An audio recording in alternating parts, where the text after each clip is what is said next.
Hello again, friends. And you are our friends, and open up a window. It's getting hot in here today. Welcome back to another edition of Jim Cornette's Drive Thru right here, wherever you are on this somewhat beautiful, maybe humid, depending on where you are, almost fall day. I guess it's late summer, right? We're not in fall yet. I'm your host, the great Brian Last, butchering another intro to all my Jewish brothers and sisters out there. Happy Yom Kippur, easy fast, everyone. And here he is, the star of the show, my squeaky chair. The star of the show, Mr. Jim Cornette. Oh, ladies and gentlemen, Brian Last is dangerously close to an open window at this point. Hopefully he will not go through it. Are you gonna tell the people, the cult of Cornette, they're out there, and the Legion of Last, they're out there too, all three of them, and they all want to know what the fuck we're talking about this window. I guess I should explain it. I'll probably do it more succinctly than you might. Your chair was squeaking vehemently right as we're trying to start recording this program, and you said, "That's it. I've had enough. Hold on. So I remember to get a new chair. Let me open this window." And I was waiting for a second, and I said, and you said, "Hold on, I'm opening." I said, you're going to pitch it out now? And you said, "What?" Well, let me stop you, because you're not doing it accurately, because when I said I'm going to open the window due to the chair, there was almost a sense of pride in your voice. There was almost a sense of, yeah, that's the way to do it. There you go. And you meant that you were opening up a window on your computer to purchase a new chair. I thought you were doing what I would do. I've got a sliding door here to the deck. That's where I would throw my chair, or I've thrown a TV and I've thrown a monitor or something. I've thrown a number of devices that didn't work off the deck into the backyard. I thought you were opening the window. I know the executive suite there is on the third floor. I thought you were going to throw it out the window, and that's how you'd remember to get a new chair, because you'd see your chair laying in the yard 3 stories below you. That's the way I remind myself about things all the time. All right, so look, here's the story. I'm going to tell the whole story real quick, and then we're going to get it out of the way. I bought a chair a couple of years ago. I bought it at fucking Staples. Staples sucks. I go in there, I buy this chair, I bring it home. Hey, for a couple of days, it was good. And then it just starts tilting. It's this weird tilt, and I still deal with it. I don't give a shit. I'm going to sit at the end of this and type a bunch of shit and then go do something else. That's why our podcast and your podcast on the Arcadian Vanguard Network are so entertaining, because they're done at a Dutch tilt. And for the TV directors in the audience, that's what the Dutch tilt is. It's slightly off kilter. It's just a little bit different. Well, it turned into an old lady tilt, like those old lady tilted over with the cane on the ground. It got so bad that's the chair I wanted to destroy, but I bought it at Staples, and I got their stupid little plan, which they said, the woman at the register literally said, "Look, we're not going to replace anything. We'll just give you your money back." I said, "Sounds good to me. I'll try the chair." Worked good for a few days, and then it was a few months of misery. And then I'm ready to return the chair, get my money back. The receipt is gone. I keep every receipt. It's the one receipt I've lost in 12 years. Is this fucking Staples receipt. And there's no way around it. I tried everything. I called Staples. I presented the fucking credit card statement. Nothing. I didn't have the receipt. So now I said, fine, I'll eat the fucking chair. I'm going to get a new chair, and this chair is going to be fucking awesome. And I get this new chair, and I also get a 2-year plan for the chair. And this chair is awesome. You hear it now. And yeah, it's time for a new chair. But it was a good run. This was a good chair. It's just, this is the end of the run. It lasted a few years, and now it's time to go. I'm ready to get a new chair. What's stopping me is I have this plan. What am I supposed to do? Do I mail the fucking chair back? So that's what I need to figure out. I'm going to just buy another chair. So you have to return the chair. You have to mail the chair back. I don't even know. Ship the chair. Bullshit. In some fashion. Freight, possibly on a freight car. Possibly you can get it in Uber to take it where it needs to go. I knew someone that always got the plan for everything, and I don't even think they had malicious intent, but I swear to God, every time there was a new fucking video game system or a new TV, there was a problem with their old one, and they went back to Best Buy and returned it. I was like, how could anyone ever do that? I can't return shit. I'm like, okay, I bought it. It's mine. I'll deal with it.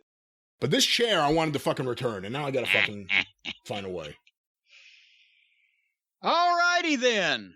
Is this the happy your talk? Show. Is this the happy talk? This is the happy talk right now. This is the happy horse shit, as only Anderson would say. Well, I'll tell you what, since we're speaking about things that didn't fucking work, let me bring up the all-new JimCornette.com. One of the, alongside the introduction of the Edsel and New Coke, potentially one of the greatest product launches of all time, of course, in the modern world, possibly, maybe, was this the website equivalent of that Fire Fest where they sent all those people to an island to shit in their hands and rub it on themselves? No, because you're the only one who got shit on your hands. Not the listeners. Not a big hunk of it where I can take a good whiff of it with the all-new JimCornette.com. Well, anyway, as we've been mentioning for the past few programs since the Labor Day weekend fiasco, where the fine folks out there in the cult crashed the all-new JimCornette.com, which wasn't new enough. And Hotchkiss has mea culpa'd his responsibility in not realizing how big I am. We did that line on the previous program, so we won't chew our food twice on that one. And underestimating my popularity, and he has begged and pleaded for one more opportunity to show this fine-looking, beautiful website. Everybody said that all 6 people that got a chance to see it.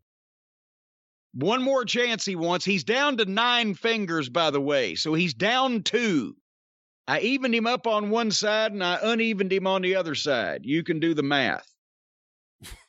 But anyway, so we have spoken to a company that I don't know whether I'm supposed to mention any names or not yet. We've signed contracts with these people, but I'll mention some names if there's any other troubles. We've spoken to a company that handles major online retailers that do sales in the millions of dollars a year. I figure I'm covered for about 18 months with a cap of millions of dollars a year and high traffic sites and people who have high popularity. And the migration of this beautiful new website to their big-ass, kick-ass platform is taking place now. And we're going to take one more run at this. And details will be coming as soon as they experience this coming weekend, but we're shooting for the 1st of October, since I like those nice round numbers, like first of the month type of thing, and we'll have more details as we go. That's about it. And if anybody thinks I'm going to dare anybody to crash this one, fuck you. How about that? How about that? And fish heads to you. You can't announce a date again. But no, goddamn, these people said no. We can announce a date because they can handle spikes and things and such this day. We're dealing with it. We're putting our big boy pants on here with this thing now, apparently, from what I can tell. I feel bad. If there was a single issue with this next thing, Hotchkiss's hair is going to fall out. This guy's going to be a mess. No, it's not going to fall out. It's going to be one at a time. It will come out. But no, we're gonna have some announcements as we go. But anyway, I'm not going to dare anybody. But maybe you'll finally get to see this thing and buy these wonderful pieces of merchandise. Because once my garage is empty, then I'm going to reevaluate this whole situation. But speaking of which, there were 52 people when we put it up blind and hardly told anybody on Sunday until we realized that they quickly multiplied and we couldn't handle that traffic. There were about 52 people that got in and purchased something, and that is all wrapped up and will be, by the time that you folks hear the sound of my voice and the words that are coming out of my mouth, that will be in the mail to everybody. So we appreciate all of those people that were standing by without food or water for 24 hours until we snuck the thing up. And got to do something special for them, the lucky 52. Well, there you go. And are you going to do something for them? I don't know. I don't know what I can do for them except offer my apologies, and maybe I'll send them each one of a deck of playing cards. So there's 52. I'll autograph the cards. There you go. Now you're actually talking. The stuff is already wrapped up and ready to go, so they don't get shit extra. Oh. Actually everybody did get a free face mask, and you've seen some of my fans. They need a face mask, but anyway. But more information this coming week on the experience as we're going for October 1st. We're going to see what happens. I dare no one I've triple dog dared Hotchkiss to do a few things over the last week. So we'll see what happens there, for heaven's sake. Cause it's a big week for me. Do you really happy birthday to me, by the way? This coming Friday, September 17th, I'll be 60. He baffles science. Nobody thought I was going to make it this far, including me, and I'm still feeling just, as Bobby Fulton would say, in fighting fit, fighting for air and fit for nothing. But did you ever think you would ever get down to this weight again? Well, I wasn't saying anything about my weight. You just take it to, you just body shape. You're talking about where you are at 60. You said you're in fighting shape. Fighting shape. That I take that to be, look at me. Look at the shape I'm in now from all the yard work I do, hanging out down by the creek. That's the way I took it, and then you turned it around. No. Well, actually, my knees nor other parts of my body are strong enough to handle me now. When I was at my peak fighting weight of I realized when I was in Connecticut was the heaviest that I was ever weighed in my life. I got up to 278 pounds. And then I came home in November for Thanksgiving and ran into Danny Davis and heard about OVW and saw maybe there's an escape plan. And I went on a diet, and the next year and a half, I lost 75 pounds.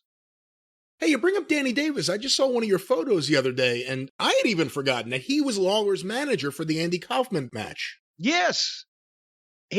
Lawler had, even though Lawler was a babyface at the time, he had been doing a thing separate of the Andy Kaufman angle program, whatever, with the guys that were in the territory, where Jimmy Hart, of course, was still around and was, the notorious leader of the First Family. And oh my God, somebody else had been in at that point, another manager. And so Lawler had come out and done the promo and say, a lot of people remember back in the old days, I had great success with guys like Sam Bass in my corner and then Jimmy Hart. Yeah, sure. So now and he brought out Danny Davis because Danny had been the heel manager of the Blonde Bombers, Wayne Ferris and Larry Latham.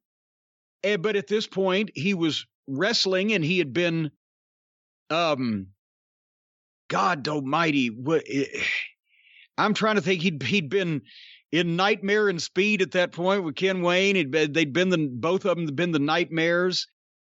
He had a couple of mask gimmicks, so he hadn't been himself in a while. So when they brought out Danny Davis, they remembered him as the heel manager. And now, so that was the idea why Lawler had a manager in his corner to offset the other managers and just play on the fact that he used to be a heel. But so that was during that time. So yes, since he was managing Lawler, he was in the corner that night for the match, and he's the one that fed Lawler the fucking line. Because they didn't know that Andy was going to lay there after the pile drivers and sell so long. Originally, they were going to, send some heels out or whatever to pick him up and help him back. And he's laying there, and the people are throwing the shit and everything. And that's when he told Jerry Calhoun, the referee, said, "I want an ambulance. Call an ambulance." And so you can actually even see on the videotape that they showed on Memphis Wrestling, because the videotape that exists of that match is the camera that they had in the stands they used to tape all the matches with. So Calhoun goes around and tells Lawler, "Hey, Andy wants an ambulance." And Lawler said, "That'd cost like $500. Said, "No, tell him no, it'll take too long." And Calhoun goes back by Andy, and he comes back to Lawler again. Lawler and Danny are standing there.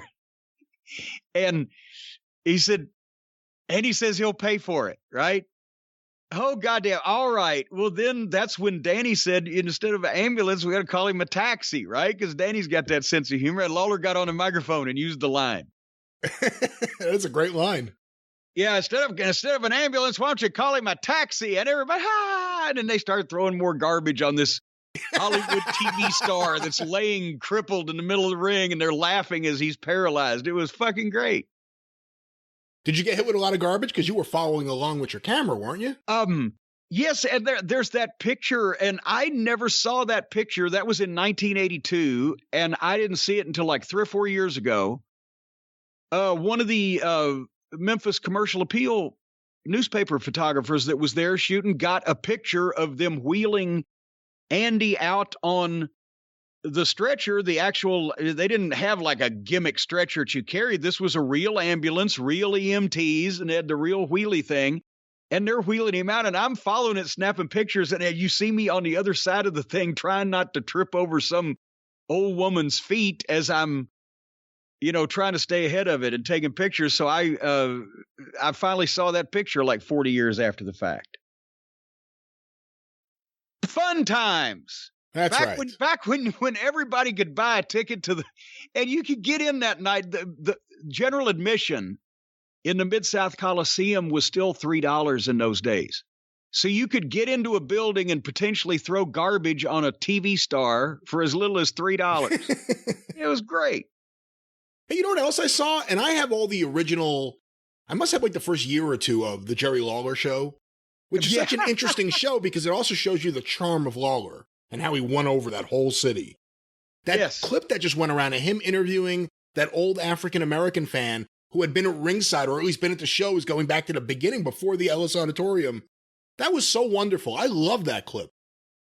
Do you know who the special wrestling guest was on the very first episode of the Jerry Lawler show?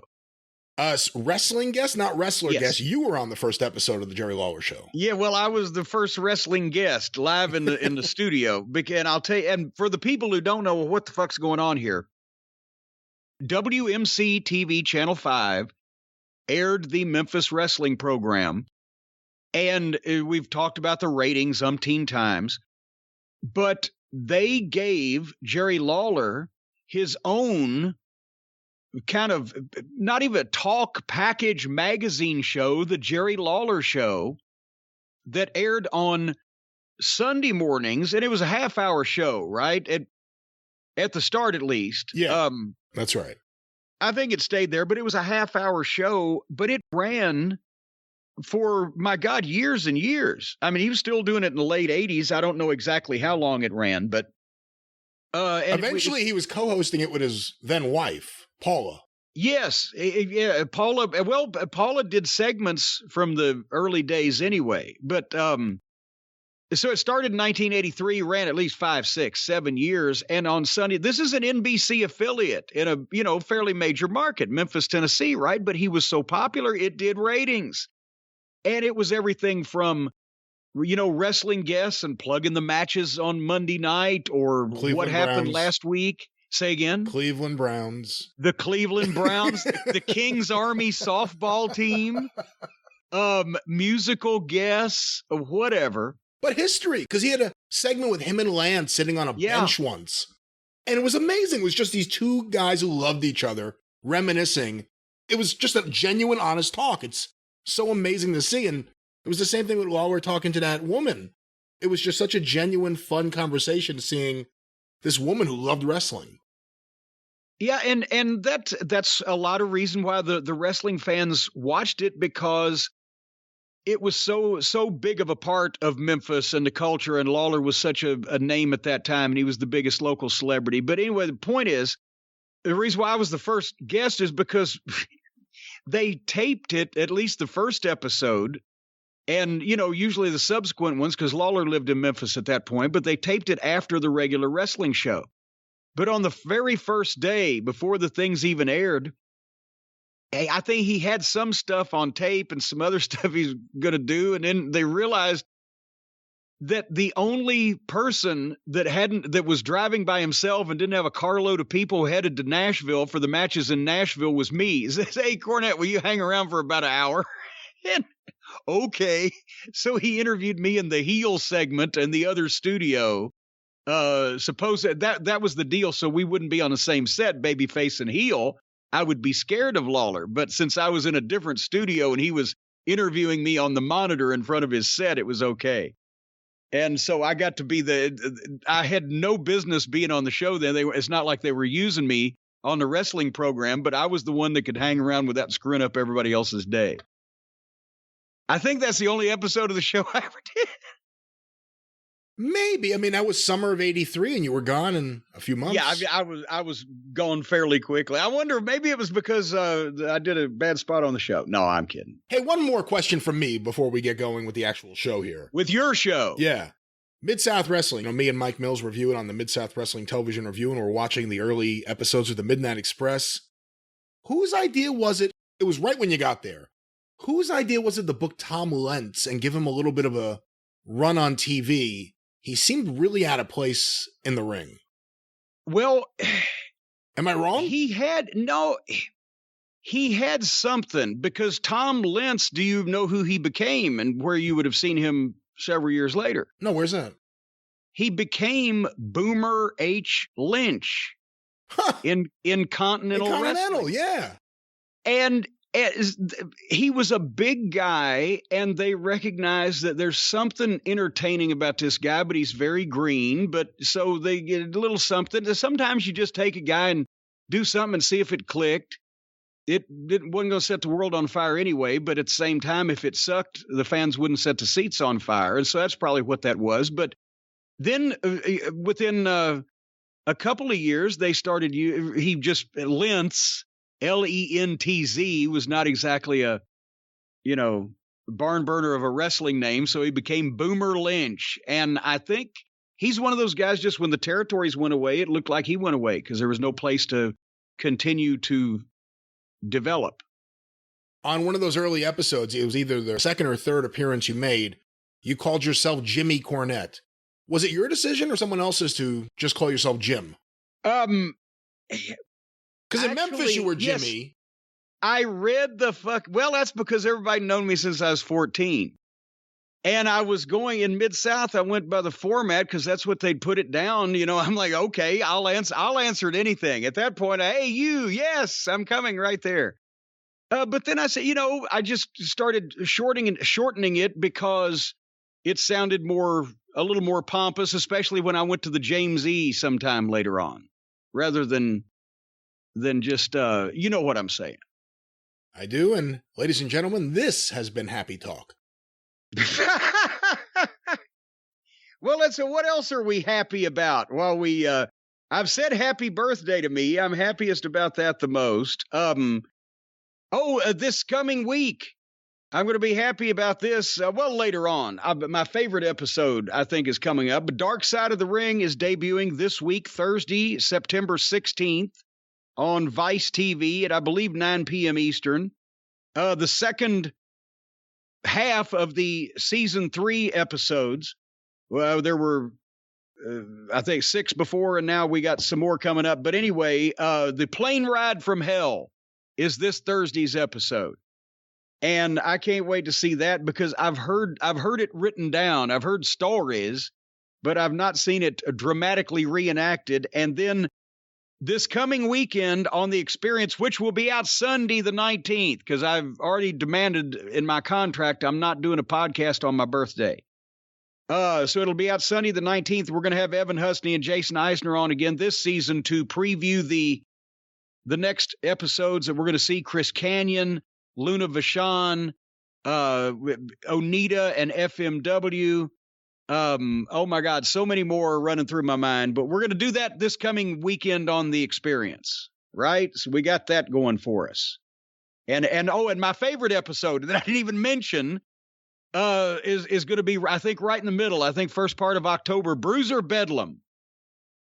And they are tasked with reconciling the guy that all of us in Smoky Mountain Wrestling knew as, hey, buddy, and a big smile, and the guy who would invite people off the street into his house and give them a beer so they could watch wrestling with him, with the person who is alleged to have done a variety of things. That's going to be one of the more entertaining episodes. He was one of the wrestlers I would talk to my non-wrestling friends about when I was younger. And I would have a picture of me and him when Smoky Mountain Wrestling. He was such a nice guy. Yeah. And it was me and him. And he was a nice guy, but he looked scary as fuck because he's wearing no shirt and it says "True to the Crew" around his belly button. And he's just staring off into the camera. I said, "You see this guy?" I was like, he was a really nice guy. He then blew up a police station. I mean, I'm sorry. I know it's not funny, but geez, he was such a nice guy. I know. That's what, and we read the letter from the guy in Ontario that said that, you know, he and his friend, when they were teenagers, were walking down the street, and this guy from his front porch said, "Hey, buddy, you like wrestling?" Because they had wrestling shirts on, and he invited him into the house, gave him a beer, and then watched wrestling with him.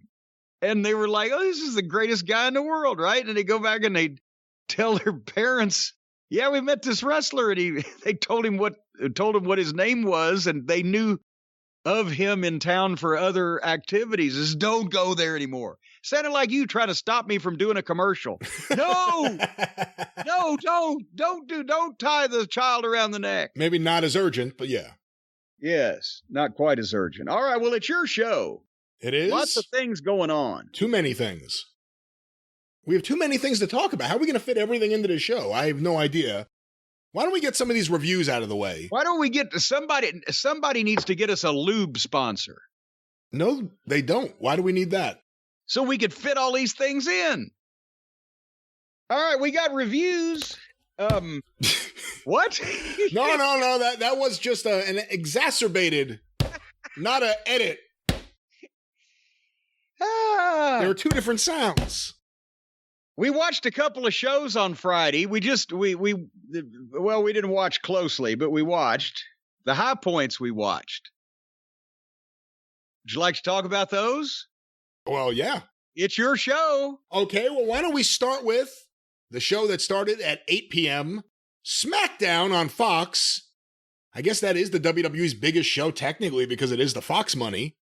Yes. But what were your thoughts? I thought there were a couple things on this show that were really good.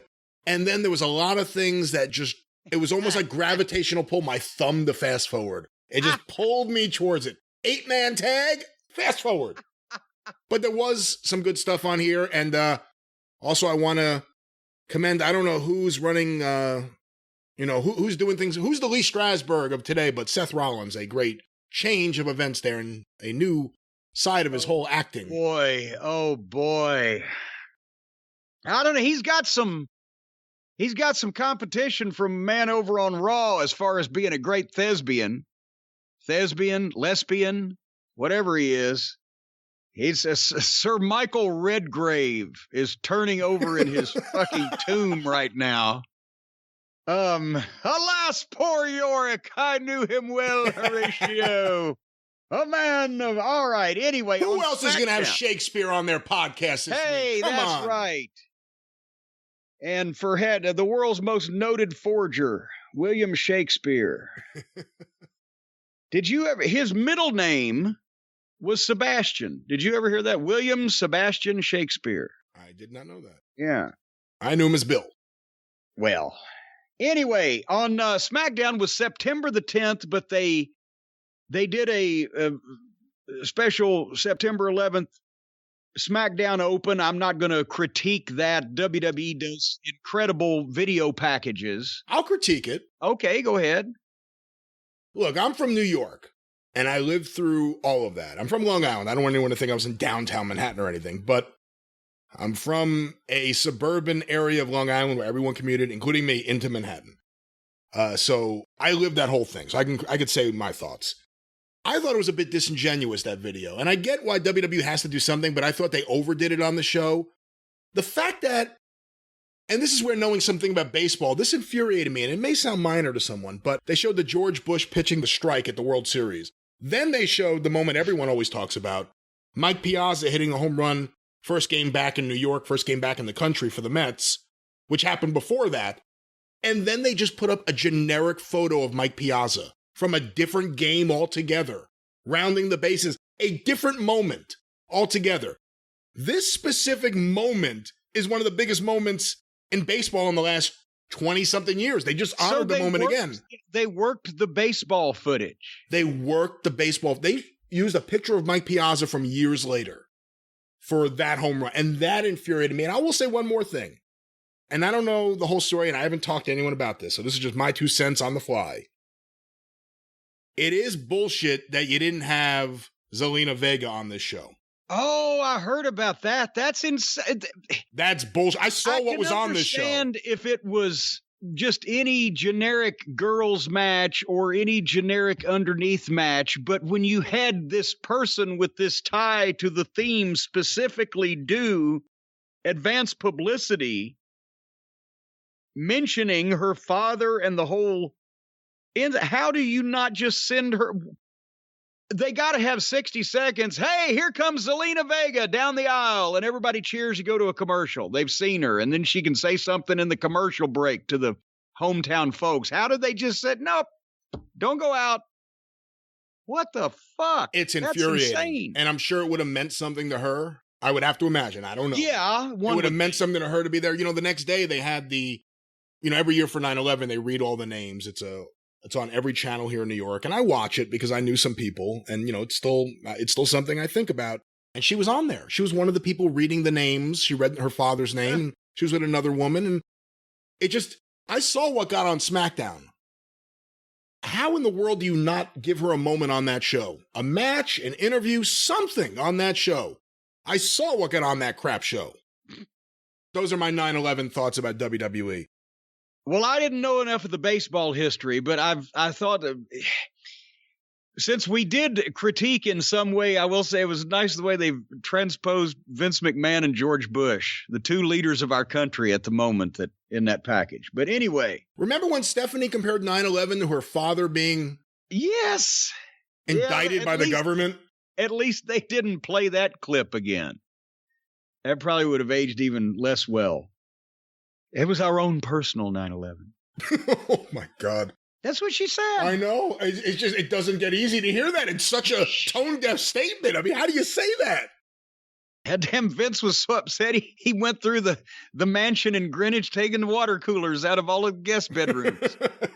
Anyway, so SmackDown opens with, again, we've talked about how the show can be schizophrenic, and you will see fantastic things, and then you will go the other way. Well, they opened up with the fantastic. Roman Reigns, the Usos, and Paul Heyman. And they come out, and they get the big entrance, and MSG is full for that taping. They announced just under 15,000. That's what they consider filling up MSG these days because of the giant set. And the boxes. And the boxes and all that stuff. But anyway, I thought Reigns was great. But what a heel and a stone face, and he basically goes through letting Paul grovel and answer his questions. The WWE runs New York. Yes, it does, my tribal chief. Who runs the WWE? You do, my tribal chief. Then that means the tribal chief runs New York City. So MSG, acknowledge me. Boo. Great. And then suddenly, boom, here comes Brock Lesnar's music, and people go batshit. And he does the long, slow walk to the ring and around and face to face with Roman Reigns. The Usos step in front. Paul Lee's trying to be the little weasel hype man, slimy, reasoning with him. Of all titles, why this one? And so I guess the deal that they're doing is that Brock asked Paul Lee there why he didn't tell Roman Reigns that Brock was going to be at SummerSlam. So now Brock has stooged that Paul supposedly knew, and Roman Reigns looked askance at that. And did the audio blank out for you? Because I was having reception issues. I had it happen a few times, and the first time it happened, I thought, okay, must have said shit or something. And the second time I thought it must have been a crowd chant because it went on for a while. Well, I was having, when we get to the AEW Rampage show, I was having reception issues on my cable. More technology trying to screw me. But this sounded like an audio edit, so it may have been the crowd saying something. But anyway, nevertheless, Reigns basically fucking gave Paul Lee the stink face, snatched the belt away from him, and walked out and took the Usos with him. And then, goddamn, Paul Heyman is a genius. God, he's so good. He starts speaking to Brock. You can in his voice, he's crying. And he manages to muster up a little bit more courage as he starts talking when Brock's smiling and he's thinking that he's going to get away with this. And he gives Brock the big intro that he used to, and he gets the big pop. And then, I mean, just what a performance. And then they got just enough out of Brock Lesnar verbally that's all you need. He needs to be a man of few words. And Brock said, Paul, accept my challenge to Roman Reigns before you get fired, right? You got 5 seconds. Oh, shit. And then, and I'll tell you what, I got to be honest with you. Brock is I've always said he's a physical marvel, but he's keeping himself in fantastic shape. He bent right over, and it looked like the picture of Bruno Sammartino picking up Haystacks Calhoun in the Garden in '62. He got Paul Heyman up. Haystacks Heyman? He got Haystacks Heyman up. Now, I was just talking about how much I weighed at one point earlier in this program. And Paul, by the way, is a couple inches shorter than I am. And when I was competing in the ring against him in 1989 in WCW, I was at the time probably about 230. And I would say that I had probably 225-ish at that point. Because I'd lost some weight after I recovered from my previous knee surgery. So the point is 225-ish. And he was easily 20 pounds smaller than me. My biggest was 275. Is there any way in the world that Paul Heyman weighs less than 275 pounds now? I don't know. I'm not going to guess. Maybe it's just the suits are blousy. I want to wish Paul Heyman a happy Yom Kippur. Well, there you go. And he's had too many kippers, it looks like. Well, you're on a roll today. Anyway, so he picks fucking Haystacks Heyman up to give him I'm loving this segment. To give him the F5, and there Roman Reigns is back, and as he turns around, comes in with the Superman punch, and Brock took care of Paul. He went backwards, took Paul with him, and he's strong enough to do that. And he put him down right, and that's the first bump that I've seen Paul take in years now. But anyway, and I don't know how long Brock will be out from his hernia surgery because his balls are up in his watch pocket, but no, that can be scary. Hey, Dr. Death, when he was a babyface, we did a spot one time where he had to press me up over his head, and then one of the boys, Bobby or Stan, was going to hit him with the racket in the back, and bam, and he was going to sell that and drop me. I'm like, how the fuck am I coming down, Doc? He said, don't worry, I got you. And this was a period of time where I was more like 250. He had me up over his head pressed, and when I heard the whack, because I've got my eyes closed, right? I'm in his hands. When I heard the whack, it was like he did the reverse of the clean and jerk. He brought me down to his chest as he crumpled, and then when he dropped to his knees to sell the racket, he set me right down. Was strong enough to do that. But anyway, so boom, Superman punch. He drops Paul Lee, and then Brock basically fucking comes out from under everything, and Roman escapes, but he throws the Usos every fucking where and cleared the ring out, and people are going batshit. This could have been a good Raw segment in the Attitude Era or any other year. This was the top guys interacting in an exciting way, and Brock, the new big baby face, coming in and getting a piece of the manager and throwing the flunkies around. What'd you think? I love this. This was perfection. couldn't ask for every participant to have done any better. Paul Heyman is, I see all these different people like in AEW, like a Taz or an Alex Abrahantes, and I always go, oh, this guy's one of the best guys. He's one of the MVPs. And then you see Heyman. And this isn't to take anything away from those guys because I love them. I think they're great. Heyman's at another level. Yeah. And the facial expressions, always knowing what to say, even the little things like when he responds to Roman Reigns and it's not directly into the microphone, just he knows the little things. When he turned, I don't know if turn's the right word, in the ring when all of a sudden he started going into the Brock intro. Yeah. It was amazing. It all went as well as possible. We never see Heyman take a bump. You're reading on his face that he's starting to realize that he may actually get by with this if he keeps talking fast enough, which is exactly what, if this was all real, would be dawning on him at that time. Yeah, it's perfect. And I have been saying this for a while, and I think he was whimpering. He was, he absolutely was. And I'm going to say one more thing about this, and I've been saying this for a while, and I guess because it's a WWE guy, people sometimes want to pretend it's not true. Roman Reigns is so fucking good. Yeah. And he feels like a big star and like a world champion. And he's just perfect. I mean, I wish they had more people on the roster that would, I mean, you know what? I shouldn't say that because everyone he's worked with, he's gotten the most out of, I think, him and Heyman for the last year in that WWE system. But the rest of the show's the problem. Him and Heyman, and I'll include the Usos and Brock Lesnar here, this is all great shit. The problem is the rest of the show. Well, speaking of the rest of the show, the next thing I believe you alluded to earlier, I thought it was a 10-man tag, but I forgot Booger doesn't wrestle. He just plays the guitar.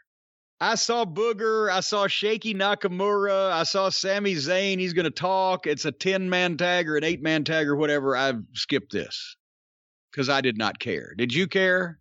I did not care. We didn't care. No one cared. The next segment was Bianca Belair and Becky Lynch for an in-ring contract signing with Adam Pearce and Sonya Deville for a title match at Extreme Rules. They're like some twisted Eurythmics standing there together. What the hell is that? Yeah. They're both in suits. What the hell's going on in there? Here's the thing. Why does Pearce have to be out there for the girls' contract signing? Why do they don't have Sonya Deville out there for the guys, do they? I don't know. I think they do. I think they're both like a tag team, like the commissioner tag team. The weird Eurythmics. The weird Eurythmics. The rhythm methodics. Anyway, I wasn't going to watch because we've just seen 18 contract signing. We just saw Bianca Belair in a contract signing where somebody did something to her. So this was good. This was good. Well, I was going to zip past it, but then I saw that Becky Lynch was coming out and she was going to talk, and I started watching it. And I understand why she's over. This was great heel stuff. The accent adds to it, but also her facial, her attitude, her mannerisms. She's more legitimate than everybody else. Everybody, and even Bianca Belair, I'm sorry. I get the impression that she's reciting her script, to use that word that I hate, and that she's, playing a part. But Becky Lynch, you can actually believe is kind of a surly, heelish little bitch here. And, just even when she didn't want to sign the contract, what if I don't want to sign it? And, of course, the fans want her to sign it, and then she gets a chance to turn on them and say, I left my baby girl at home for you people. I can't do the accent. But you know what I mean? It was a little flat at the end when she signed it and walked out. But I understand why Becky Lynch is over, because she is one of the people that can actually talk and not make it sound like she's playing a part. If that makes any sense to anybody. I think so, and I thought she was great here. And I was curious because I never really paid too much attention, and I know she got over so big as the man.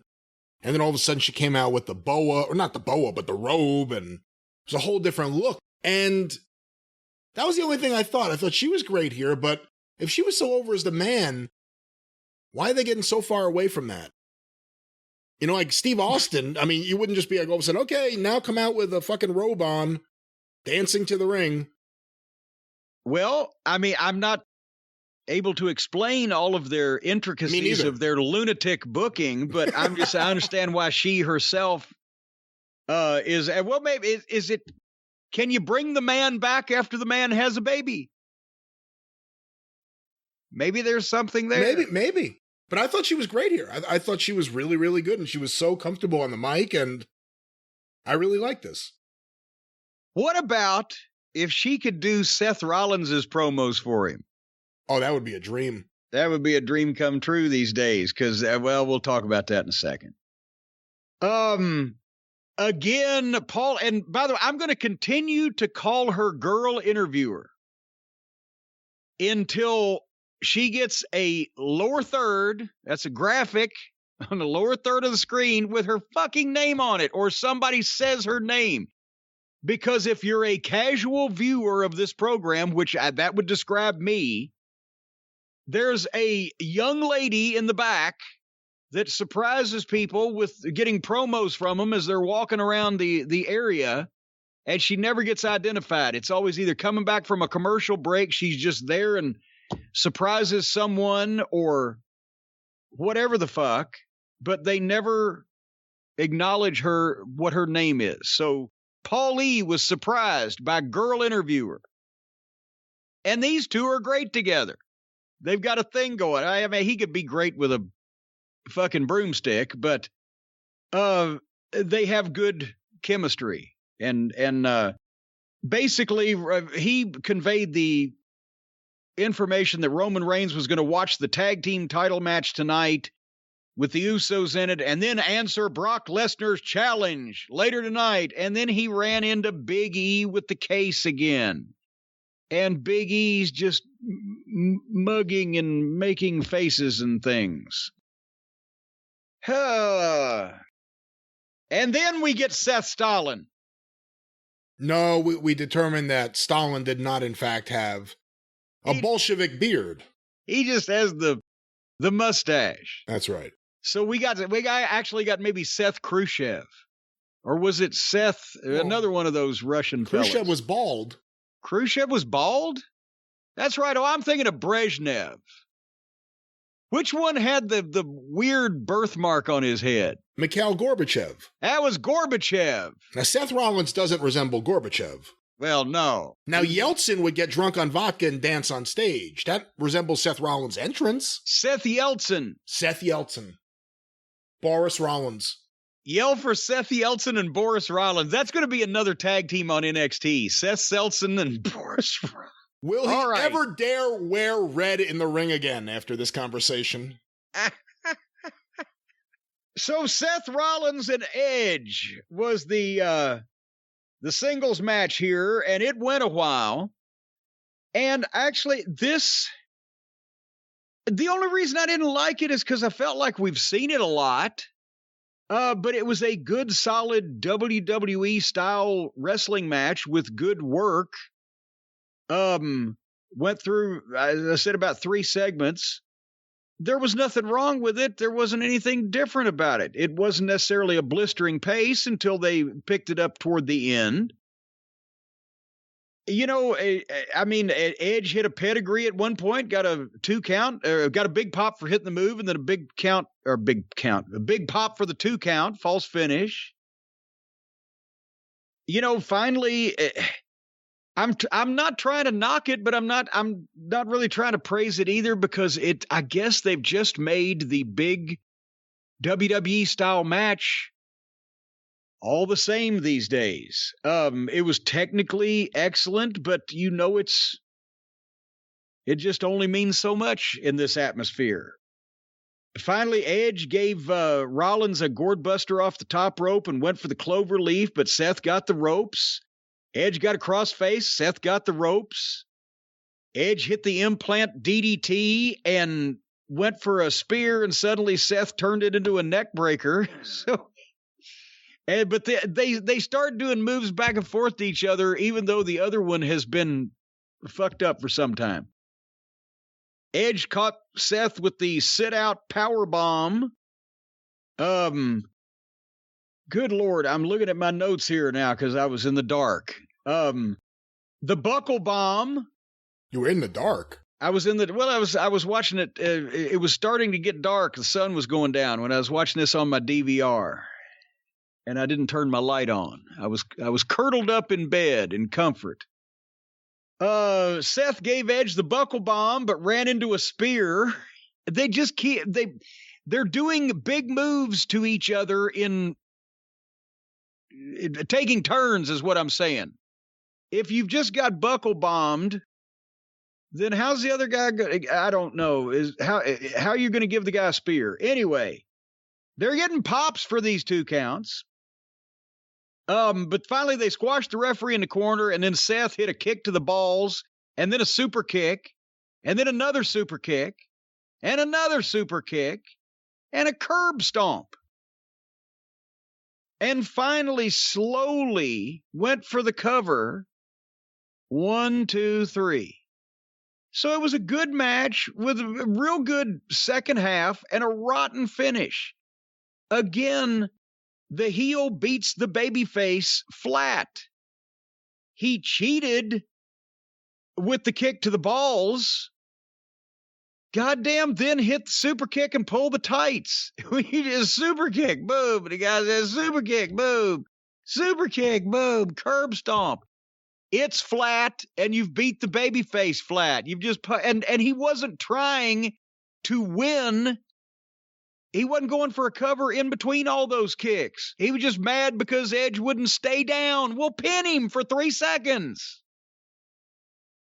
So this is it's a sports entertainment finish that doesn't make sense in pro wrestling. He wasn't trying to beat the guy that he apparently was freaking out that he couldn't beat to begin with. So, as I said, kick to the balls. Oh, while he's selling that super kick, he goes down. If you want to heal him a little more, pull his tights. Then you've got some heat. Then you've stolen something. Then you've cheated. By the time that he kicked him another 6 times, the people had forgotten about the kick in the balls. And then maybe they listen to the program. I'm sure they don't, but maybe they do.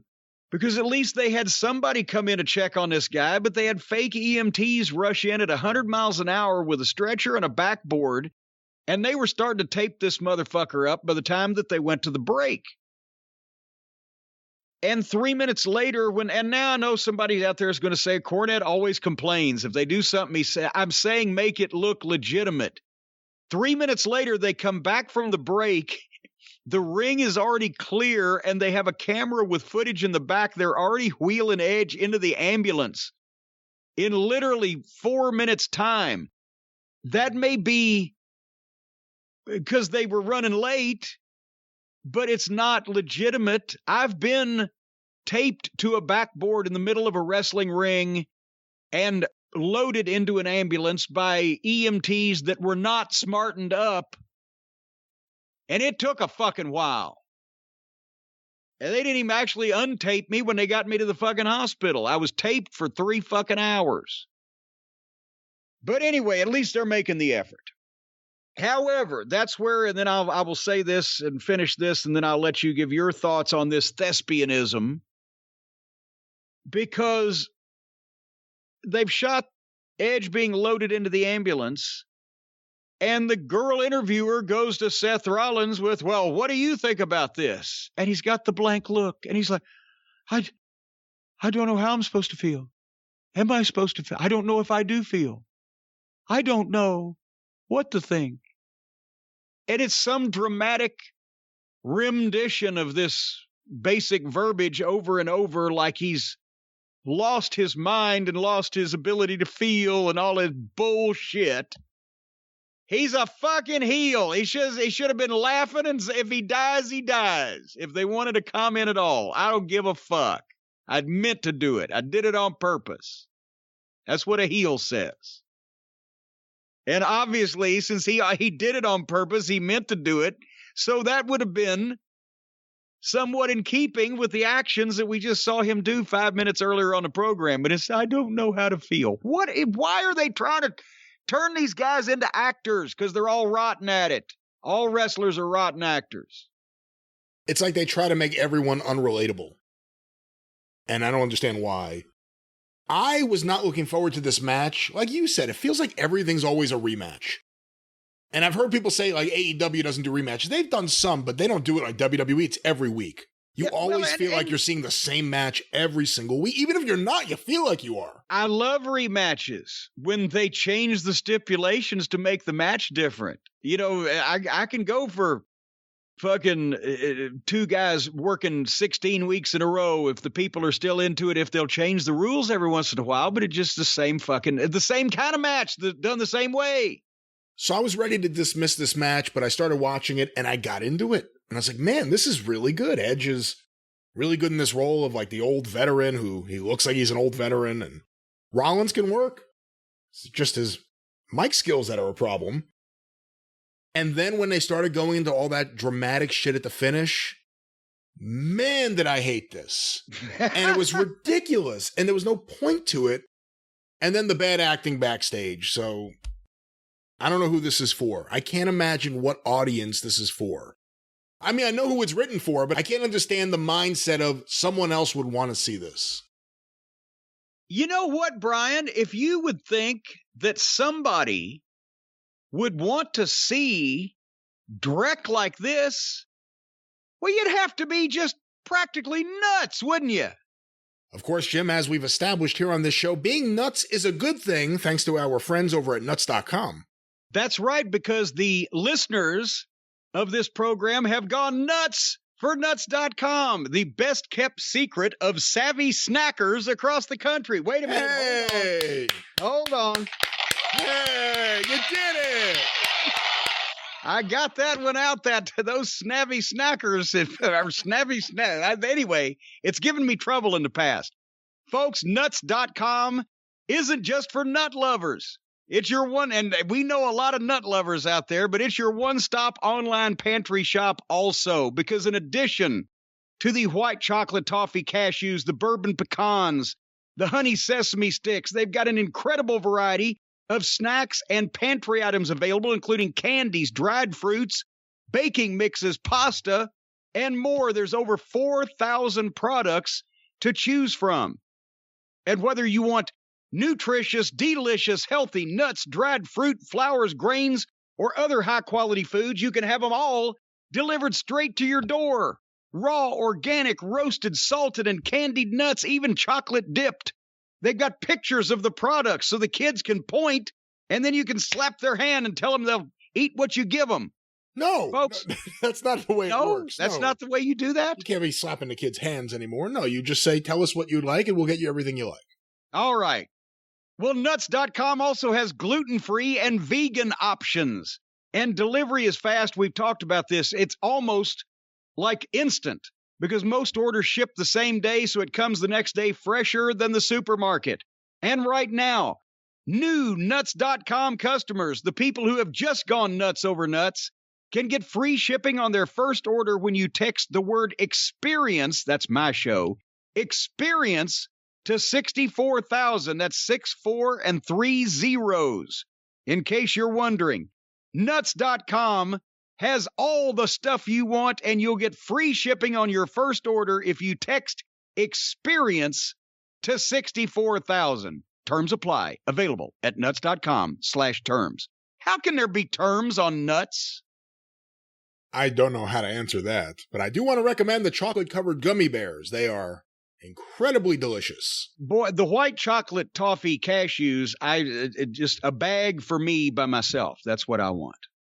Well, you can go buy one. And my birthday's coming up. It is, and they ship quick, so you can order it for yourself and get it next day. Well, I guess I could order it for myself if I didn't have any friends. And we haven't even talked about cake. Why don't we talk about cake again when we get past 250,000 subscribers? All right. Well, that's imminent on YouTube. We're at what, 243, 244, thereabouts? What I meant to say is 300,000. No, you just dangled a cake in front of me at 250. I didn't dangle it. I said I dangled the conversation. I didn't dangle the cake. Oh, well, I know. I bet you. I know somebody out in the Pacific Northwest that'll probably have a birthday cake in the mail to me. You don't own shares. You bought options. Who are you, Nick Goulas' That's attorney? Right. I wanted to see if I'd get you with the Nick Goulas line. That's Anyway, so are we going to go back to SmackDown? No, let's move on. Oh, no, come on. There's more Roman Reigns. Roman Reigns gave a pep talk to the Usos while Paulie stood in the background with the most evil facials. If you saw a judge looking at you like this, you'd know you were going to the fucking chair. Then Reigns looks at Paulie. Why didn't you tell me Brock Lesnar was at SummerSlam? Humana. So we got that going on. And then the last match, the main event on SmackDown. Yes, folks, that has been the entire program that we've just talked about. The Street Profits versus the Usos for the tag team title. I love the Usos being Roman Reigns' flunkies.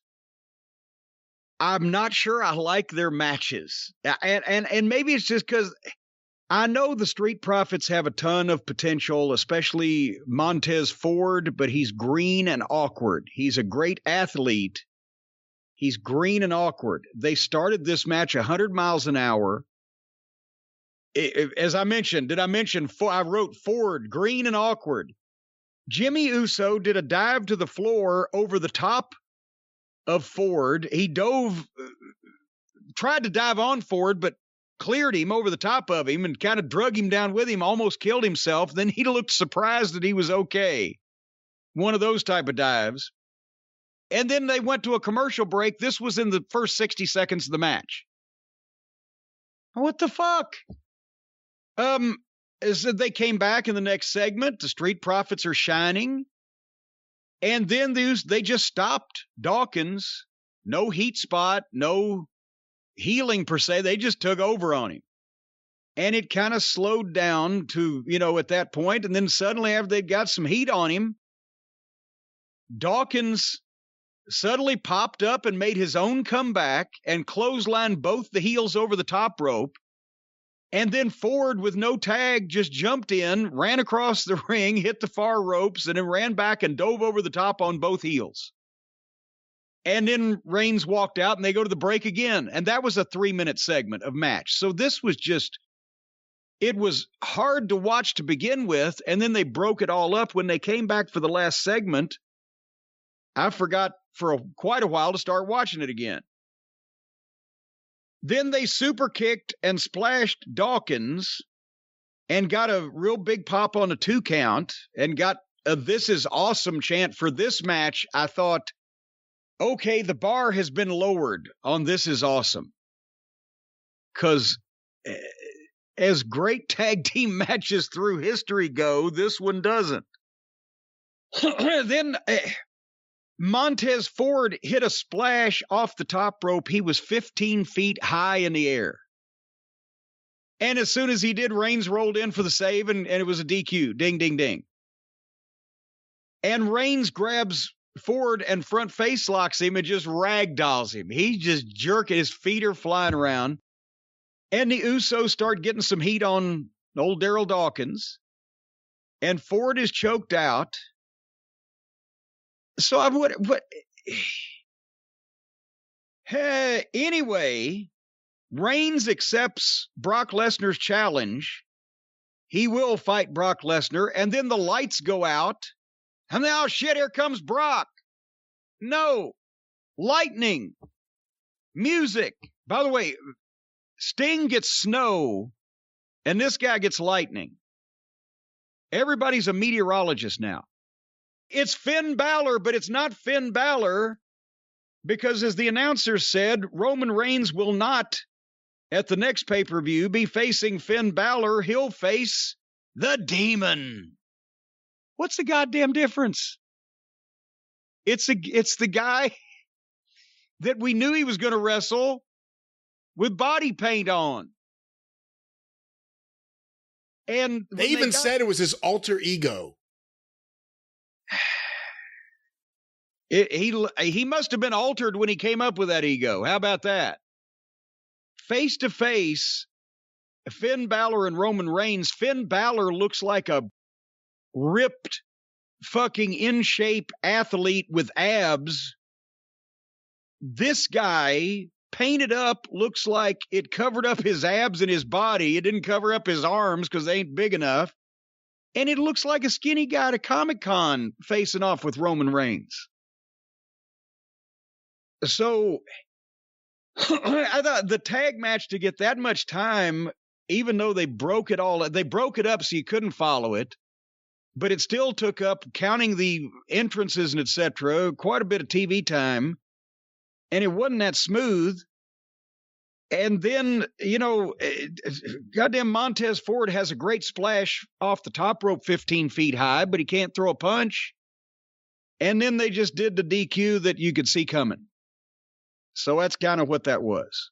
What do you think? Yeah, on a scale of 1 to 10, I give it an eh. Well, good. Is again with the Demon. Are they? I've heard that he's done this before. It's been on programs that we weren't watching at the time. We may have actually seen 1 or 2 of them in the old days on NXT.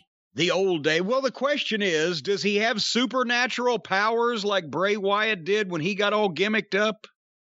No, he kind of has like a Rastafari wig and a bunch of body paint. So how does that make him significantly tougher than Finn Balor? It doesn't. It just means, I don't know, he's fired up enough to play dress up. He got so mad about this whole situation that he went to Amazon, he ordered some paint, painted himself up to make a big dramatic entrance here. Look, people seem to be into it. I don't get it. I don't even understand why you would say it's his alter ego on commentary. It just seems like it defeats the purpose saying those words. He decided to be someone else today. Yeah, he's no longer Bruce Wayne. He's now the Dark Knight. That may be what it is, Brian. That may be the problem. He's having a lot of dark nights. He's having bad dreams. He's not getting good sleep, is Finn Balor's issue. Because this had to be some kind of, what do they call it over in a fever dream across the pond? It's a fever dream. Or some kind of hallucination that he had when he was not sleeping correctly. When you don't get your REMs. Well, that's bad news. You turn into a demon. Exactly. If there was only a way that we could recommend to all of the listeners out there, a way that they could not turn into a demon, that they could get a good night's sleep. Well, of course, Jim, as all the listeners know, if you're having problems and you need to go to sleep before you become a demon, what you could do is have a nice glass of Beam, and we're getting right into that Beam season, that hot chocolate season. Oh, yeah. It's perfect time of year. And the cacao. No, but the best thing is they don't call it dream powder for nothing, folks. When it comes to recovery, performance, immunity, feeling less stressed, sleep is everything. That's why I'm saying you could see that coming a mile away, that if the demon is not sleeping well, if he's not getting the quality shut-eye, if he's having these nightmares, that's where he's having all these hallucinations. But now we've found the answer to better sleep in a delicious, healthy cup of cocoa. The Dream CBD powder from Beam, B-E-A-M, our folks at Beam. And it's changing the way that people sleep. With Dream powder, you're getting more than just quality shut-eye. You're providing your body with sleepy vitamins and minerals like magnesium, reishi, theanine. What is this tone? And nano CBD. See, it lulls you to sleep like my lilting voice.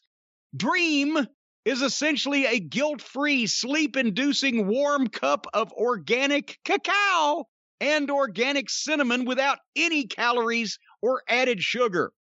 And there's proof in the powder, folks. We've talked about these statistics. After taking Dream, 99% of people feel an improvement in the quality of their sleep. 97% felt more energized the next day. 3% had bowel issues that prevented them from sleeping at all. But that wasn't the fault of Beam. No one in this survey that Jim Cornette's talking about had any bowel issues. No, they did. It was projectile right out the old fucking sphincter there. But they were disqualified from this survey. That has nothing to do with Beam. You will not have any digestive issues with Beam. Yeah, no, they showed up sick that day.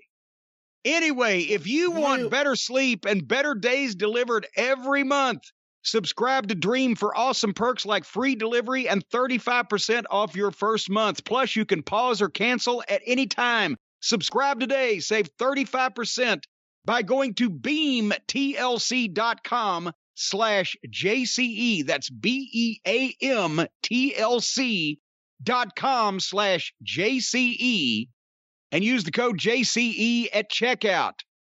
And I'll tell you what, they've also got this cool little mixing because you drop the powder. You drops the powder right in the cup, and then you mix it up with the water and everything, and they've got the little mixer spinny thing that you can get, and they've also got the measuring cup, which also serves as a goblet of sorts that you can gobble this stuff right down. And Stacy does it every night. It's leading to incredibly exacerbated sleep for her. You always want to sleep in an exacerbated way. Don't be a demon. Drink Beam.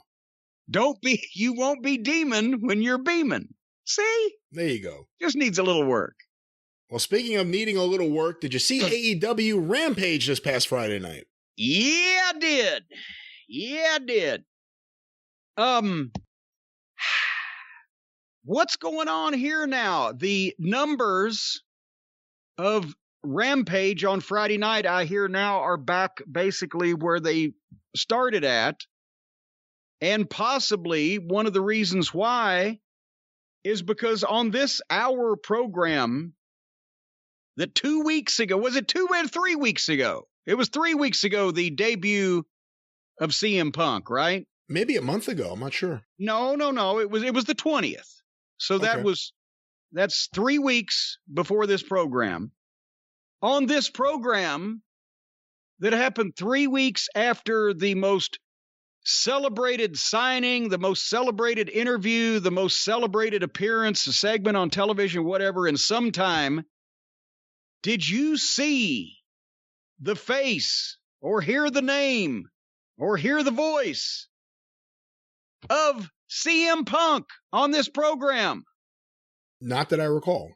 No Mussolini or Kennedy.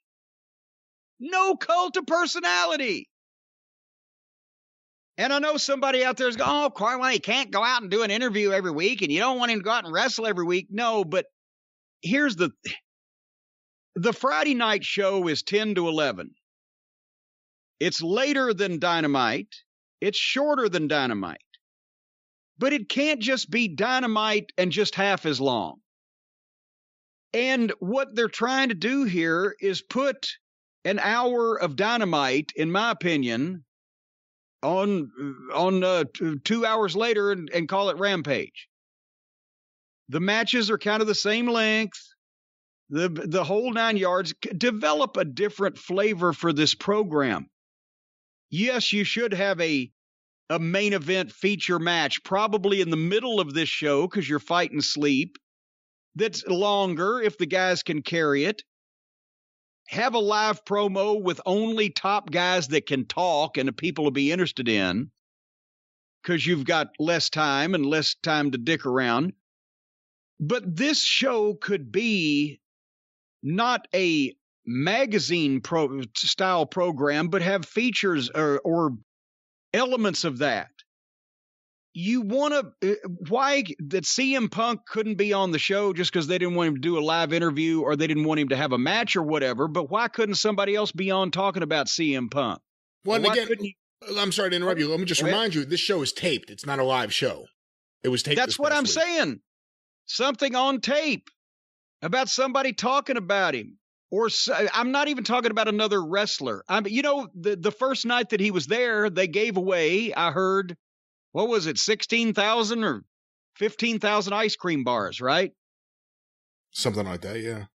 They got a national TV show. Do you think it would have been cool if for 75 to 90 seconds we saw footage of all those ice cream bars being handed out and people going nuts for them? And a follow-up that said, well, some people are selling these wrappers for $500 on eBay. That is a great point because we heard about it. We never saw any footage of it. I never even thought about that. We never saw a goddamn thing. I would have had a camera on Punk out there fucking flinging those things like Trump flung the paper towels in Puerto Rico.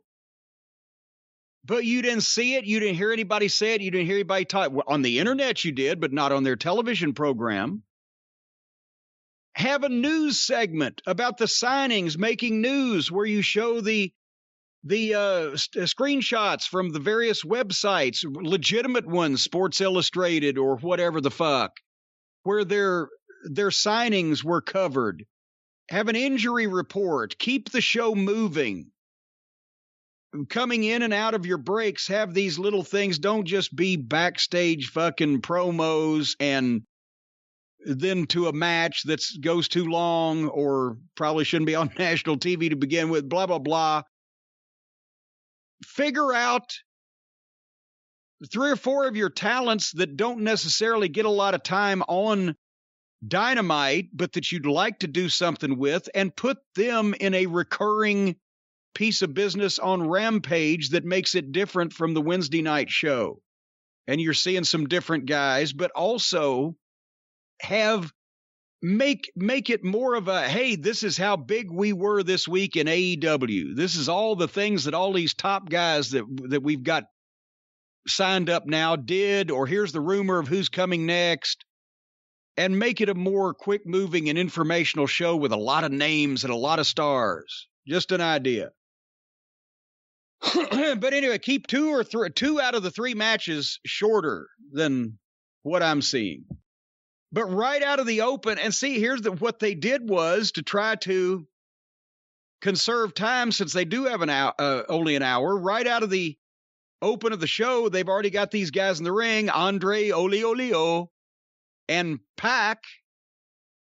And instead of seeing their entrances, to get more wrestling time, which is the last thing these two fuckers needed, was more wrestling time, they ixnay their entrance.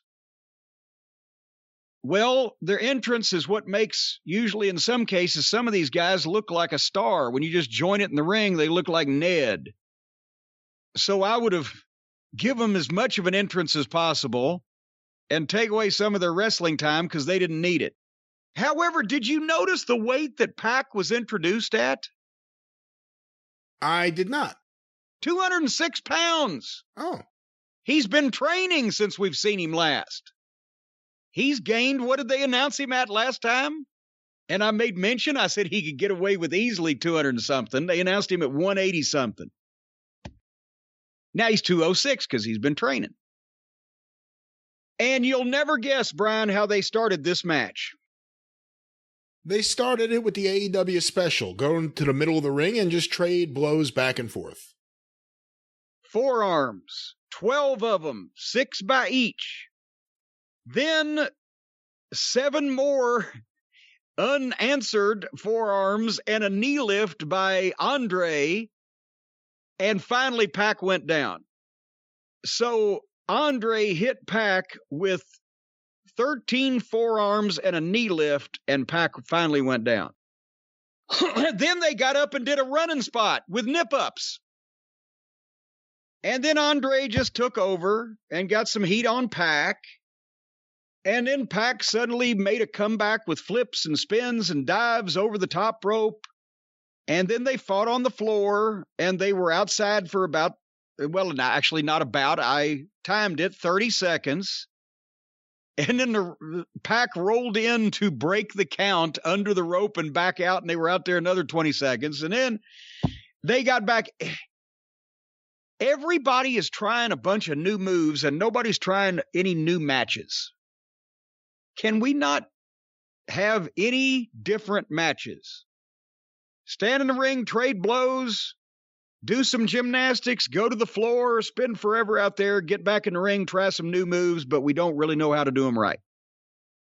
Now, at that point, the babyface, Pac, was getting heat on the heel and doing cheap shots behind the referee's back.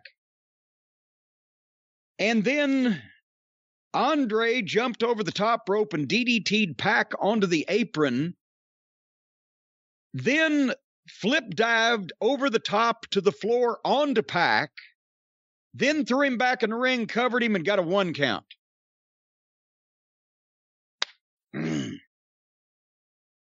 Then both of them went to the top rope and tried to set up Pac hanging like in the Tree of Woe, but outside off the turnbuckles so that Andre could do the double foot stomp. But they got it fucked up because Pac's leg slipped off and they were trying to get him in suitable position to hang for the double stomp for 20 seconds. And then Andre jumped off and did the stomp and landed ass first on the floor. So it looked like it barely grazed Pac, but it looked like it broke Andre's fucking tailbone. And I wrote at the time, why did they try this phony looking shit? And I realized later on why they tried it here, because they're going to actually try to do it again later. So they did a million more things after that, and I lost complete interest. And then Andre went for the double stomp again, but Pac moved. So Andre just went to the ground, and then Pac moonsaulted off the top rope to the floor onto Andre. Then got him back in the ring and hit Andre with a 450 splash off the top and got a 2 count. Andre grabbed the rope. So then after he'd been moonsaulted off the top rope to the floor by Pac, and he'd been 450 splashed by Pac, then Andre was suddenly here just shortly after able to do handsprings across the ring and threw a kick apparently at Pac's head, which would have made sense, but it missed his. Unless Pac has recently had his head up his ass, his head was in no immediate vicinity of where this kick landed. And I wrote, this would not end. And then Pac got a crossface on Andre, and the assistant jumped up. I'm sorry, I should mention that Andre has his assistant as well as Chavo Guerrero at ringside. The assistant has never got a name yet that I remember. So the assistant jumps up and draws the referee, and Chavo rolls in and hits Pac with their what are they, the iPad. And those things weigh, 20, 30 pounds, right? So No.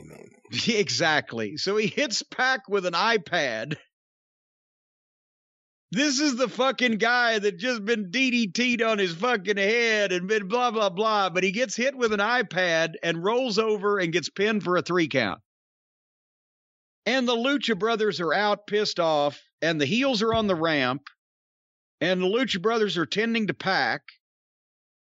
And then Andre turns around and for I'm not sure why, just punches the fuck out of Chavo Guerrero and then fucking knocks him goofy, and they leave him, and the Lucha Brothers come out and double super kick Chavo Guerrero, and then they throw him in the ring, and Pac puts the fucking crossface on him. And the referees are coming out, but now we got a different problem. Now they're starting to send referees out, and what they do when something's happening in the ring is the grown, over the age of 21 male adult referees stand on the floor and wave their arms like, no, you shouldn't do that. Instead of actively going in, I understand if you're afraid of Andre the Giant or the Big Show or the Sheik because he's got a blade in his hand. But everybody was acting like they were afraid to touch Pac and their referees, their officials. But anyway, what the fuck did Chavo do to get beaten up by everybody in the building, and when does Howie the mailroom guy get his turn, and what'd you think of this match? Didn't like the match at all. Was really happy it wasn't on the pay-per-view, because I did enjoy the pay-per-view. This would have really dragged it down. I thought it went on way too long, was way too slow at the start. You hit what my big point would have been. We just saw it with Moxley. Enough of the trading blows back and forth. I'll give them credit. It wasn't as slow motion as Moxley did it. But enough of this. It's the stupidest way to start a match. And it went on forever. And then with the Chavo stuff, Chavo has seemed out of place. Chavo has seemed like he's doing WWE-style facial expressions and bad comedy while all this is going on. It's felt out of place. I don't know how they're going to deal with it. They certainly made you feel like Andrade is going to leave with his little friend and leave Chavo behind, but we'll see. But I've not liked Chavo in this role so far. And I didn't like this match. Because who knows what the role even is? Are they baby faces? Are they heels? Chavo came out and cut a babyface promo his first night. By his second night, he was a heel. He's arguing. He's was supposed to serve as some type of English language spokesperson for this guy that apparently can't speak any language intelligibly. But before that, it was Vicky Guerrero. Or wait a minute, what other Guerrero was involved in this? Didn't they give Andre to Vicky? Yes. Before? But that was never, okay. So next week, Mondo is going to debut. Yeah. Hey, I'll tell you what, Hector's going to do a good job of it. Hector was always my favorite. But he'll be dressed like Lasertron. True, but because he's a friend of the children. He loves the children. They used to have to announce friend of the children, Lasertron. Oh my God. But anyway, so all that happened. And this was not the way to start this program off. And I mean this television show, not the program between these two wrestlers. Anyway, immediately after that, Sting and Darby Allin had an in-ring interview, and I mentioned earlier that I was having reception issues with at least this network, TNT, on my cable, and it was breaking up the audio to where I couldn't follow this interview. All I know is that Tully and Sean Spears came out and laid Darby out, but I really couldn't follow what they were saying on this, and I'm not trying to knock it without knowing how bad it was. Was it bad or good? It was all right. I mean, it contains Sean Spears, so it's hard to care too much about it, which Darby basically said in the promo.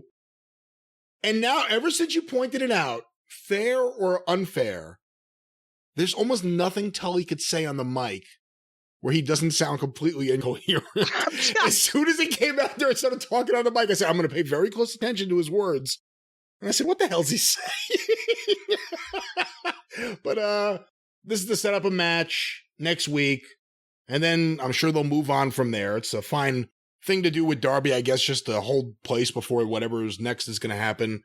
But, you know, FTR were misused. MJF and Wardlow were misused. Sean Spears, to me, and I know the guys like him and all say he's a great worker, but it doesn't work with him, to me. And him and Tully just makes Tully seem like a jerk off when you see him with anyone else before he even talks. Yeah. That's been the issue since day one. And then also the fact that they have a large crop of managers that you almost never see, that never interfere, and it's seldom do the talking for their charges. We haven't seen Jake in a couple months, have we? Ooh, that's true. Well, and I get, where's Vicky? And with Nyla. We've seen her with Nyla. Well, where's Nyla been lately? Catering, okay. And I skipped the casino battle royal. I'm sure she was in that. Anyway, they did a couple package here on the shocking debuts at the end of All Out, Adam Cole and Bryan Danielson. And this was fine. This is more of what I'm talking about. The pack, even if they're not appearing live in front of the people on this television program, get your big names out there, have them talking or have them being talked about, or by other wrestlers, or even having other people talk about how big they are. Can I say something? Go ahead. I thought you were going to move on from it. If you weren't, I apologize. Well, no. I was just going to say only the problem is on this one, Adam Cole apparently has been brought in purely to verbally fillet the rest of the elite and talk about how great they are. Whereas at least Danielson, he can't wait to actually show people that old Twinkle Toes isn't on his level. I'm here and I'm game. Let's go. That's what I was going to say. I was going to say I thought Danielson was really good. Adam Cole's not doing it for me so far in AEW. And this package was interesting because watching it at first, I was like, okay, it's about Adam Cole and all the things happening with the elite. And then it completely went to Danielson and Omega, leaving Adam Cole in the dust. He was just in the same package. And then they just moved on to Danielson and Omega. So it was a little puzzling the way it was done. this guy is over here in our group. He's a friend of ours, but we don't want him to get actually over anything. So we're going to keep him in our group so he can talk good about us. And then the surprise that followed him, the bigger surprise, because he's a bigger star, he's going to go and play with Twinkle Toes. Brian came off, he's well-spoken and comes off genuine and serious when he needs to be, but I'm going to wait to see how this works. Maybe he is the magician that can make me tolerate the sight of Twinkle Toes. Maybe that's Bryan Danielson. I don't know. We'll see. The next match, otherwise known as the one that we all skipped, was Britt Baker, Reba, and Jamie Hayter against Chris Flatlander, Riho, and Ruby Soho. And again, people are interested in Ruby Soho. They gave her the match with Jamie Hayter that we all hated, that couldn't have been a worse, exhibition of Ruby Soho's potential skills and or appeal on Wednesday night, and they follow it up with a 6-person with Riho and Reba, the gimmick manager girl. So she's got all this interest. She's got these fans behind her, and within the first week, she's relegated to teaming with a greenhorn and a fetish gimmick. So, what are they doing here? I don't know. Moving on. I think Hayter's looked pretty good so far. Oh, come on. All things considered. That match they had the other night. I'm not disagreeing about that match, but I think Hayter's looked all right. Reba, you said this maybe 2 weeks ago or something. Great personality, really shouldn't be in the ring. I think that becomes apparent every time she's in the ring. Well, she should be in the ring as a manager when it's called upon in a gimmick match, preferably that they've had to pay for on pay-per-view, to add to Britt Baker's presentation by being the flunky manager. I'm not going to oppose that type of match, me of all people, but not just a straight 6 girl for no reason on TV just to have a fucking match on TV. No, that's ridiculous. And they're still going to waste their time with this fucking Riho nonsense. At least Chris Statlander, if they bring her back out of the Andromeda Galaxy, get her an intensive wrestling training school, and separate her from the goofy good friends, then yes, I agree. She's got size and she's got potential and she's got a look. But why is Ruby Soho having to start out in this company? I don't fucking know. Hey, one last thing, and I'm going to not say anything else about this again because I've said it a few times, but this time I tested it. Okay. From the moment Ruby Soho came out, I hit play. I pressed play, and out come the wolves. Here's the song Ruby Soho by Rancid. It starts off perfect. It would get her to the ring while it's happening. She'd get a pop at the intro. She'd get to the ring, get in the ring just in time for the chorus so the fans could sing it. Because the way they're doing it now, they start with the chorus, they get the pop, she's coming to the ring while he's talking, no one's paying attention, she gets in the ring, oh, they missed the chorus, so the fans aren't popping. If she gets into the ring while the chorus is playing, then you get the situation where the fans are singing along. You're fucking this up, Tony. And quite frankly, Lars, I'm upset with you that you allowed this. That's all I have to say. You know what you're doing right now, Brian? What's that? You're preaching to the choir. Anyway, then your favorite segment was next, the Mark Henry split screen. I love it. He's like Jules Strongbow. Remember those old LA promos with Jules Strongbow holding the mic? Yeah. Oh, and he's about the same size also. That's right. This, of course, the main event is Max Caster with his partner, Bivens. What's his name? Bowens? Bivens. Against Brian Pillman Jr.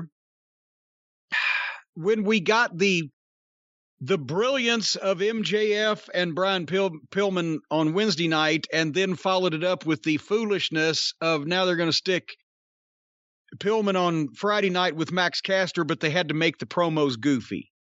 And the same thing here, they've goofed this up after I'm not arguing they're trying to use Brian Pillman as a single and in a more high-profile capacity, but they made this from silliness with the other night with the fucking Acclaimed guys throwing the sack of ice in Griff Garrison's face while he sat there and looked like, Lumpy Rutherford fucking is mad because the goddamn beaver hit him in the face with a softball. It was just childish. By the way, that's the only Lumpy Rutherford reference you're getting on a wrestling podcast this week. Look it up, you children under 50. Anyway, the Acclaimed here were sports entertainment heels, and Brian Pillman was okay verbally. I'm wanting to see the match, and I wrote, please don't get goofy and sloppy at the start of it, is what I wrote.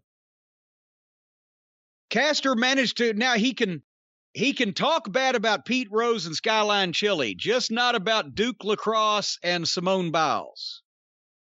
So if you're keeping track on the scorecards there, you can knock the baseball player, but not the gymnast, and you can knock the chili, but not the lacrosse team. Well, I don't know if that's exactly the way I would look at it, but it's all so silly. Anyway, after they've had a guy last Wednesday night say your mother should have swallowed you, I'm just wanting everybody to shut up on what they could be offended by that you could say on national cable television these days. Anyway, it was a jump start as it should have been, and Brian Pillman went after him. And boom, hit the missile drop kick through the ropes to both of them, fired the people up. I don't know who was setting the match up. I don't know if they have agents or what the situation is. But they dropped the ball here because I know they want to use Caster in the future and they don't want to just make him look weak. He did enough of that on his own. But they cut, and I know they want Brian Pillman to be an underdog type babyface. But no, in this instance, they cut Pillman off too quick. The people were behind him. He's in his goddamn hometown. He's the one that's about to be featured with MJF, apparently. So, they cut him off too quick, and at least they healed it. Caster faked a bad ankle, and the referee's distracted, and Bivens foiled the springboard, but they cut him off too quick. He should have let that run go another minute or two because the people here didn't want to see him sell here in this instance. You might want to see him sell with MJF so that he can make a comeback, but they weren't clamoring for some heat at that point, right? It wasn't that point. They were still into Brian shining. And when you cut a baby face off before the people are kind of ready, okay, we've seen it, you've left some shit on the table for him. Anyway, Caster got some good heel heat. He was healing, gouging the face and everything. Pillman sells well. Brian, if you're listening, if you're fighting back from underneath, if the guy's got a chin lock or headlock, whatever the fuck, put more oomph into your strikes. Draw back, land a little more solid, and put more oomph into it. It was limp. Bivens was interfering freely in this. So again, yes, they're heels and there's two of them keeping him down. But Brian's comeback was lackluster at best. And I think the problem was that Caster was too green for this spot. Brian needed a guy with more experience that would have not only set the comeback up, but would have sold for it properly. There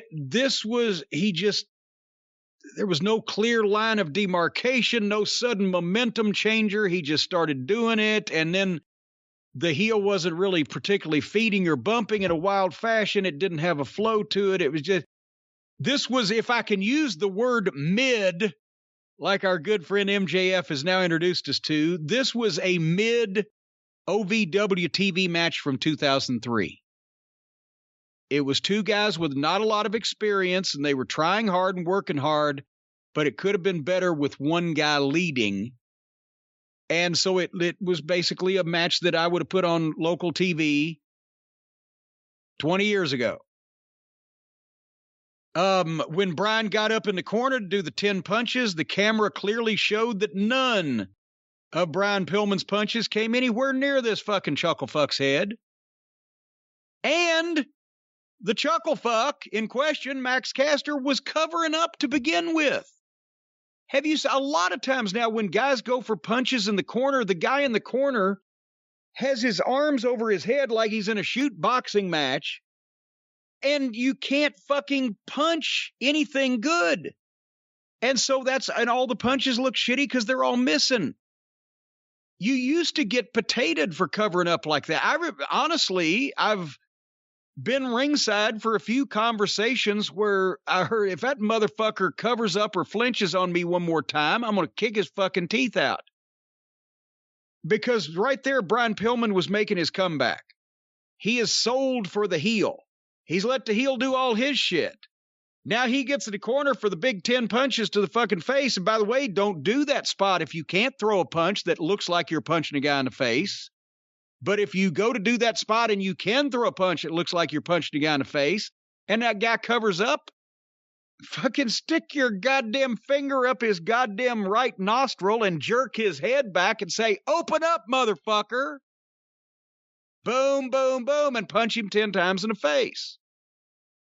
Wasn't that a Vince thing? That he all of a sudden decided wrestlers should start covering up when they're punched in the corner? No, they should try to. That's the fucking thing.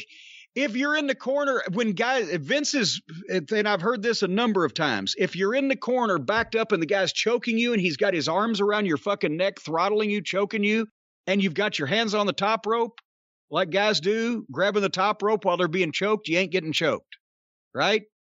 And if you're being punched in the fucking head and you're not trying to put your hands up, then you're just holding the rope, then that's phony too.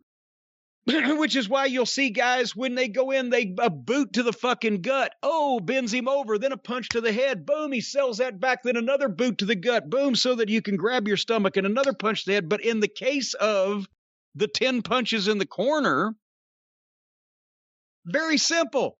You back the guy up in the corner, you put his arms over the rope, you're standing up on a second rope, and you've got your fucking dick in front of his face anyway, and you're fucking preventing him from covering up while you've got your left hand bending his fucking head back, and your right hand is throwing punches to his forehead.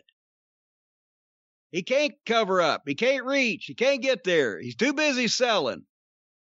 But these guys all just now, they go down to the mat like they're in some kind of fight in a schoolyard and just cover up and let somebody wail on their back or their shoulder or whatever, and it all looks sloppy and shitty. Go back and watch the Ric Flair-Barry Windham match from the Crockett Cup 1987 in Baltimore, when fucking Barry gets on top of Ric Flair and starts throwing punches straight to his face. There's no daylight. You can't see through any of them, and they come very rapid fire. That's punching a motherfucker in the face. And Rick was selling them, too. But all this phantom punching the mat near people's heads. Anyway, point is, I don't want to go off on a tangent too late. However, Brian's comeback, it was meh. It was mid. Because the heel didn't set it up and the heel didn't feed, and Brian needs to be more confident in these things and take matters into his own hands. Anyway, Brian Pillman goes to the top. Bivens interferes. Caster goes up and grabs him for a superplex, but Pillman pushes him off. He takes the bump and then turns around and dives on Bivens off the top out onto the floor because he had been interfering. That was a nice little spot, got a little pop. Bowens. What'd I say? Bivens. Well, either one. But then, when Pillman goes back in the ring, Caster stops him and then misses an elbow off the top. And then fucking Brian rolls out and does the springboard into the air Pillman, boom, 1, 2, 3, and that's definitely the right finish. But why? Because we had to make sure to get the fucking heel's elbow off the top in there. Caster goes for a superplex. Pillman pushes him off the fucking ropes. He takes a bump on his back of his head in the middle of the ring. He's selling for a second. Pillman dives off the top onto the partner on the floor, wipes him out. Why couldn't he just jump right up on the apron, springboard into the fucking finish that they're about to do? Boom, 1, 2, 3, and it would have flowed better for the heels, because the heel just got beat flat here. Pillman had already, the surprise of him getting knocked off the fucking top rope on the back of his head or whatever has already gone away, and he's recovered long enough to go to the top rope and try to do an elbow, and then he missed that. And then Pillman hits the well, what the fuck? You got him in the place you need him anyway. They're adding shit in finishes that doesn't make sense because they need to get that particular move in. Anyway, but definitely the right winner and the right finish. So in comes Bivens. He starts getting some heat on Pillman, and Caster joins him, and they're beating up Brian Pillman, and here comes Moxley, the other hometown hero. I don't know. I guess Moxley is a hometown hero, much like Otis Campbell was a hometown hero in Mayberry. And he makes the big save, and then Pillman and Moxley booted him out of the ring. It was a by the numbers heat on the babyface, and the other babyface comes in and makes a save, but they were at least trying. They got Pillman and Moxley in the ring together for the people that will mean something too. But if you're going to push a young guy like Brian, and most of the experience that he's had over the last year or so in AEW has been in tag matches, if you're going to open him up into singles matches now, find guys with more experience somewhere. If you don't have them on your roster, bring them in. They bring everybody else in that is brought in for the purpose of having a good match with Brian Pillman Jr. and feeding for his comeback and putting him over. Because you can't expect guys that are even greener than he is to go out there and do what needs to be done to bring a young guy's perception up in the eyes of the casual viewer. That's my soliloquy on that. What'd you think? Thought it was all right. I didn't mind it as much as you, but mainly because of the previous 2 matches on the show. I don't mind Caster's promo because that's his gimmick.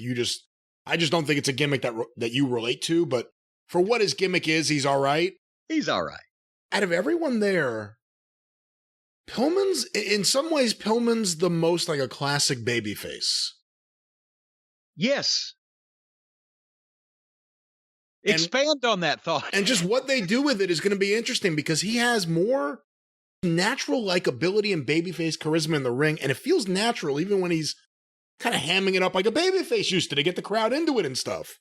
He's got to watch that. He can't do it too much or they will turn on him because it looks sappy, but for a certain amount of that kind of looks natural on him. And he's got people are on his side, and he has the likability because they know that he had I don't want to over dramatize and use the word tragic, but it may be applicable here.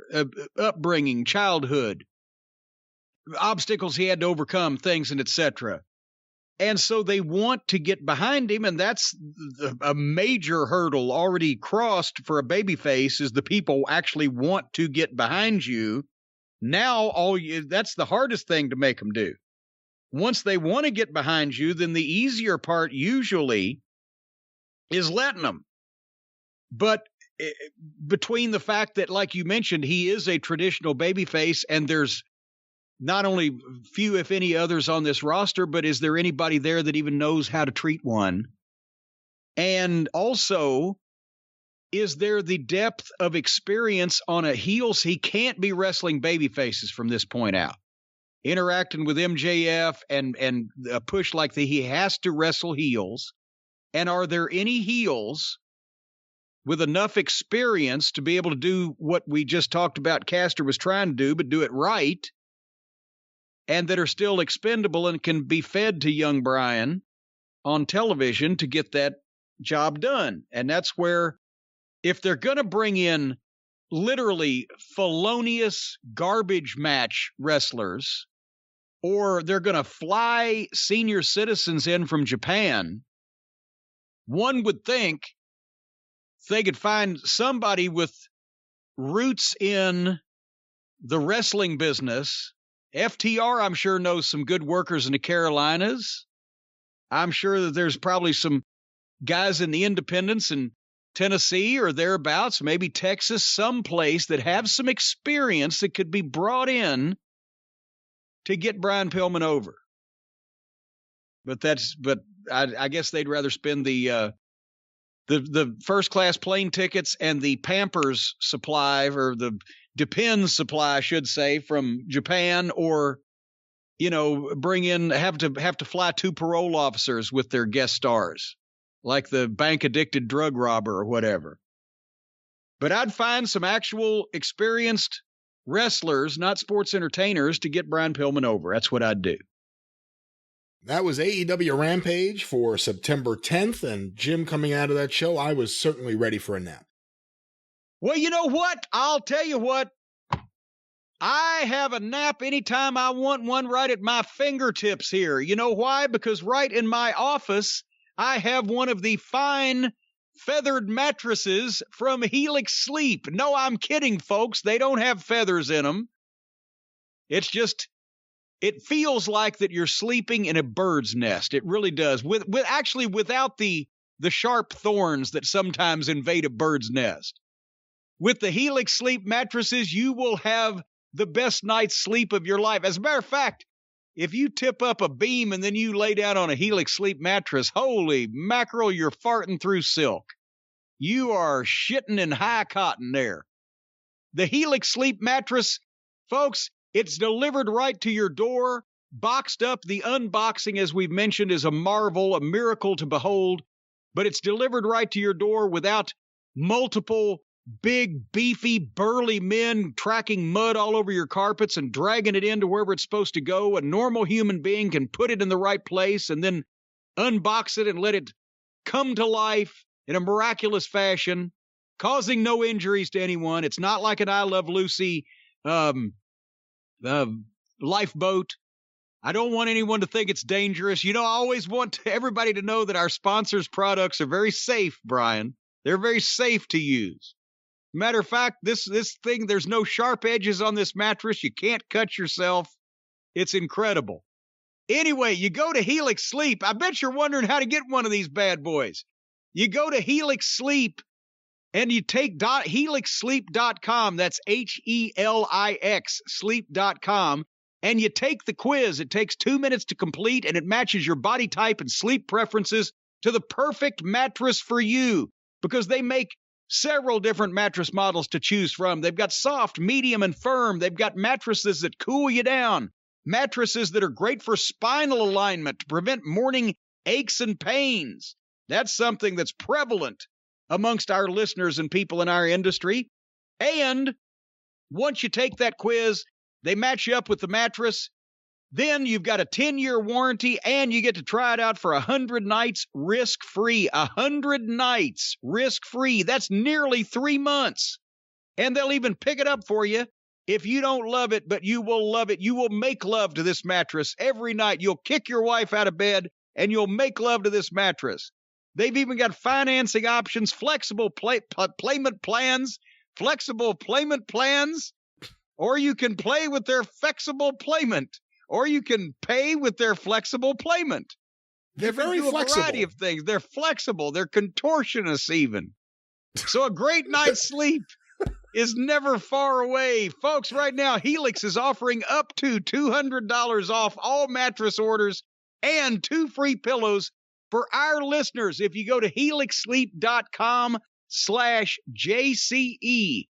helixsleep.com/JCE. Take the quiz, get the mattress, get up to $200 off and 2 free pillows, and find out just exactly how flexible these people. You can twist them into any position. You can stick their toes in their ears. They are flexible at helixsleep.com. A great mattress. Check it out today. Did you know there are over 1 billion hours that have been slept on Helix mattresses. They have over 12,000. How would they know that? Because they've done the math. How could they get that math? How would they get those statistics? How would they get those statistics? Well, it's easy. You just figure out, well, I've sold X number of mattresses, and you figure, let's say that there's an average of 1.5 people sleeping. I'll tell you what, that half a person is easier to sleep with because they don't take up as much room, but goddamn, they're cranky when they wake up. But let's say there are 2 people. So every mattress they've sold, 2 people sleeping on it. Now you figure out that most people sleep 8 hours a night, but you gotta take out fucking time because they're manufacturing a mattress that's a dream to lay down on. So you got to figure at some point people are gonna fuck on it too. So you take out an hour per mattress per day for fucking. An hour times how many mattresses you sold divided by the number of people that actually sleep on those mattresses, and you have at least a 66 and 2/3 chance of people fucking on that mattress before they sleep 1 billion hours. So based on what you're saying, what's the margin of error? Plus or minus infinity? Yeah, approximately. All right. Because you got to figure that out. But over 1 billion hours have been slept on Helix mattresses, folks. I love my Helix mattress. We don't even know about the pillows. It seems, I don't know how many people in like an old age home or a hospital and an intensive care unit when there's a big inheritance on the line, how many people have been smothered with a Helix? No, you stop it. Hey, that's something. I didn't realize where you were going until it was too late. Do not even do that. Helix mattress, fine mattresses. You'd be comfortable all the way to the end. You'd be crossing that rainbow bridge going, the last thing I saw was that soft, fluffy Helix pillow. When you were talking about flexibility, I didn't know you were going to twist us into a pretzel. But once again, ladies and gentlemen, check out Helix Sleep. Fantastic mattresses and wonderful people. Thanks for supporting the show, guys. Fine people and people that you could trust in your hospital room. Oh, God damn it, not the hospital room anymore. Stop it. Machine, you could trust them with your life. They don't use. Do you feel the same way about other people in your bedroom when you're sleeping on a Helix mattress? For the record, this is all satire. They don't use Helix products in hospitals. Well, they should. You'd be more comfortable that way because hospital beds are noted for being uncomfortable. That is true. That is true. But speaking of uncomfortable, let's get some more here on the show, Jim. And let's get some more uncomfort. That's right. And let's finish up these reviews because I can't review any more stuff. Some more discomfort then. Monday Night Raw, if that is indeed its real name, had a big moment last night as we are recording now. And I know that because I woke up to a bunch of people tweeting me about it and asking me to get your opinion about it. A world title change on Raw last night. Yes, folks, in the pantheon of immortals. The names come rolling off the tongue. Bruno Sammartino, Pedro Morales, Superstar Billy Graham, Hulk Hogan, The Rock, Stone Cold Steve Austin, The Undertaker, John Cena, Brock Lesnar, Big E. Big E is the new WWE champion. Boy, oh boy. What did you see the interview segment where they set this whole thing up? Out comes Bobby Lashley and MVP, who look like badasses, who are in suits, who look like athletes. MVP has been one. He's in the manager role now, but he looks professional. Here's Randy Orton, who always looks like $1 million. He's always in shape. He looks badass. He's been more obviously heelish, and he is heelish. Randy's heelish. But he's also got this goof partner in this forced odd couple tag team. So Randy Orton comes out looking all badass, and he's joined with a guy on a fucking skateboard wearing a clown outfit and acting silly. Is it a skateboard or a scooter? Whatever the fuck it is. There's a big difference. Wheels, It's got wheels and 6-year-old kids get on them and go buddin'. Whatever the fuck it is. It's silly. And then Big E, who's got the briefcase that he won under questionable circumstances, where he gets a title shot anytime he wants. He's dressed, as we mentioned about the New Day many times, like a unicorn threw up. And he's acting silly. And grown human beings don't act that way, but it is especially noticeable in front of Bobby Lashley and Randy Orton and MVP trying to be stars of the level of all the other names that I just mentioned and come off that way. And you got two clowns doing bad childish comedy given to them by some writer. And that was the interview segment. And it's fucking, it's ridiculous. It demeans the title. And I'm not even talking about whether Big E, wrestling-wise, should be carrying it, although from what I saw against him and poor Bobby Lashley, it was a little rough. I'm talking about the gimmick and the way he's presented. And yeah, the people in the building liked it because they like all this foolishness now. But geez, it just looks so hokey when you've standing in front of you. You've got people trying to be serious and you got people that are clowns. And then was it just me, Brian, or in what world of human psychology did Bobby Lashley, was Bobby Lashley the heel there? Lashley is fighting Orton, who's been a heel pretty much the past few years that we've been watching most of this shit until they stick him with Riddle. He beats Randy Orton with a spear, puts him through the fucking table or whatever, hurts his leg. Then out comes the guy to cash in against a supposed heel who's just beaten another guy flat with a finish and then is injured. Right. Isn't that what always happened in wrestling history? The babyface takes advantage of the injured heel to cheat him out of the title? No, it's supposed to be the other way around. Of course. The heel comes in and takes advantage of the injured babyface. But in this case, the guy comes in with the injured heel, and to make sure that we got everybody in the right place now, the fucking Big E wanting to cash in the briefcase slaps Lashley in the face. So Lashley, instead of being a heel saying, no, I'm hurt, now he gets slapped in the face. Now, no, okay, motherfucker. Now he's the baby face. He's not going to let a guy slap him in the face. And then they have a fucking match. Brief, obviously, and Lashley's selling the leg. And it wasn't the smoothest thing we've ever seen. But then Big E kicks out of the spear that just beat Randy Orton. And then wins the fucking title from the heel, the injured heel. God damn it.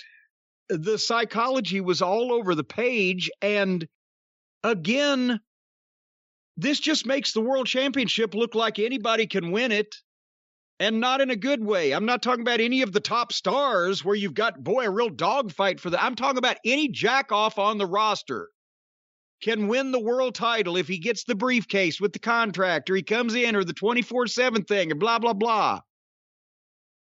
It's just... And I saw people on the internet saying, the boys in the business, well, Big E deserves it.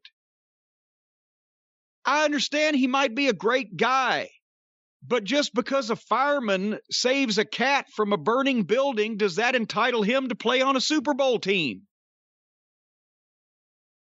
So what we've done here again is just said, with these titles are just props. It's just meaningless.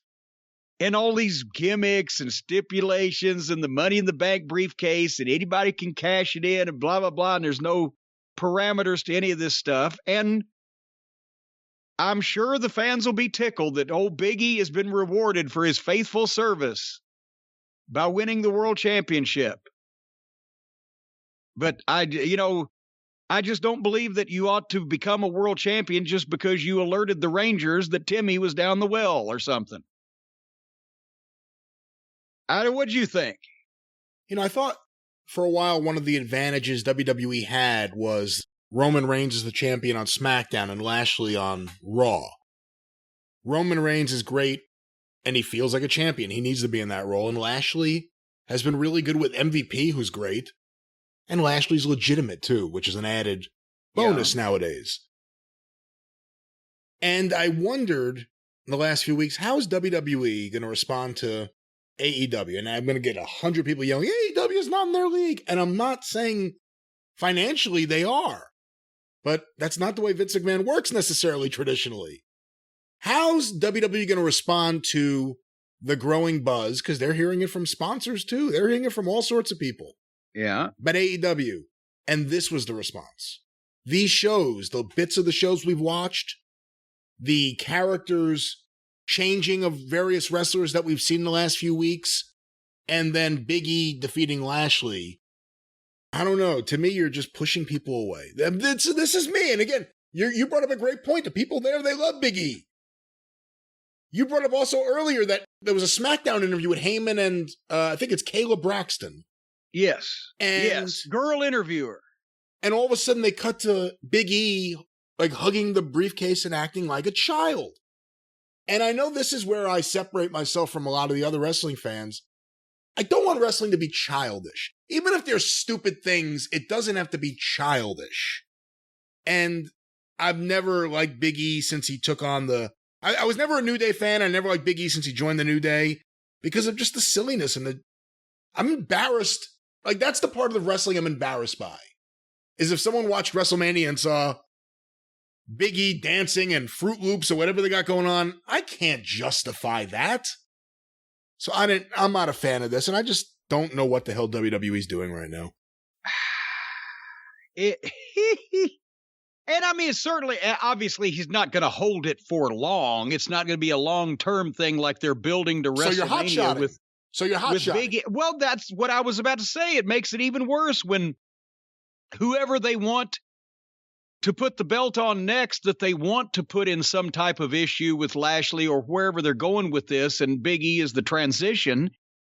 And again, it just diminishes the value of winning. What am I saying? There's already 2 world champions anyway. So it's already diminished, but then this diminishes it by letting somebody below the main event level that's not been presented at anywhere near the main event level just hop in, and then they'll lose it so-and-so. And in the territory days, they would do that sometimes, where I remember the Assassins on Memphis TV lost the World Tag Team Championship to Robert Reed and Ken Raper. And that was his real name, by the way, Ken Raper. Probably wouldn't have made TV these days. On Saturday morning, and then rematched it Monday night and kicked the shit out of them and killed them and won the titles back, but they had done it because the Fabulous Ones interfered. And then they went into the lights out match with the Fabulous Ones and did the real business. You could play with the territory belts a little bit more, but this is the big company, the big belt, one of the big belts. It just, And you hit on the other big thing that I thought.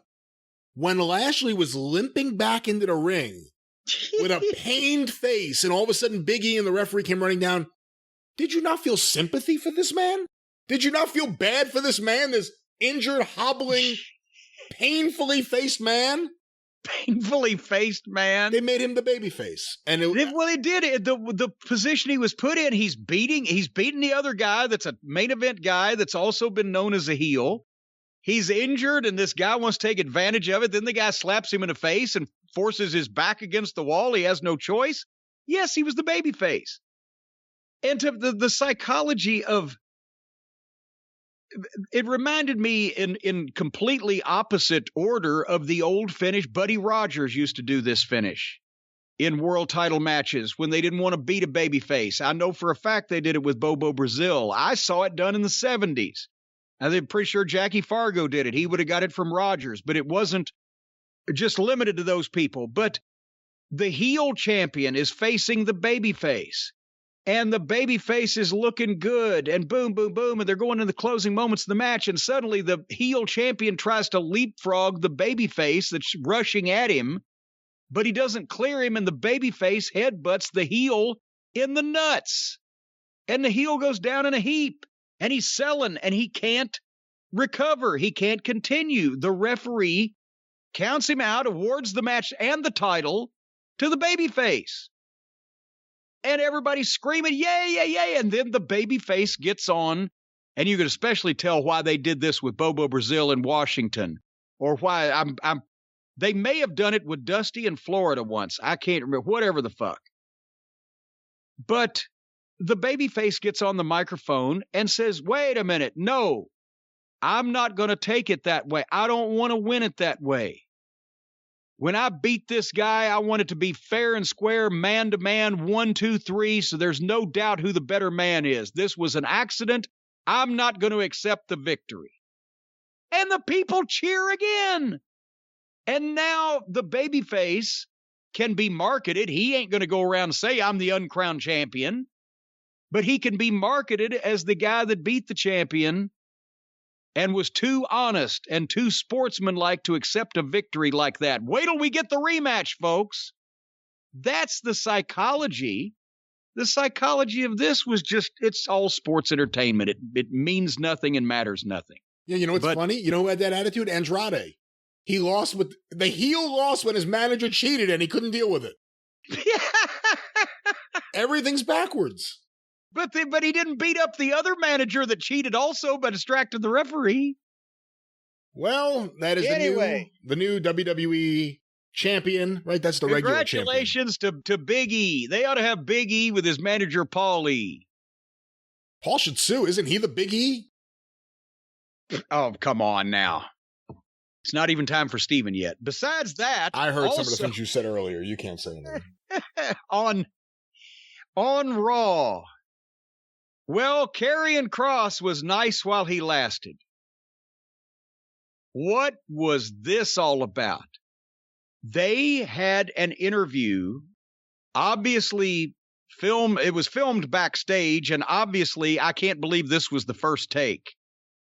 Somebody had to be producing this heavily because Karrion Kross, maybe there were cue cards, because I don't see how anybody could have a memory like this. Karrion Kross took an interview that was handed to him by somebody that's apparently in the 3rd semester of film school or fancies themselves some type of dramatic writer. And he was apparently forced at gunpoint, because that's what the look was on his face. And you could tell his butthole was just quivering and clenching. He was forced at gunpoint to utter this thing word for word, the way it was written for him, while trying to act dramatic, while they played some type of spooky music lowly in the background, and he almost affected an accent that sounded like he was in a Grey Poupon commercial. What have they done to this guy?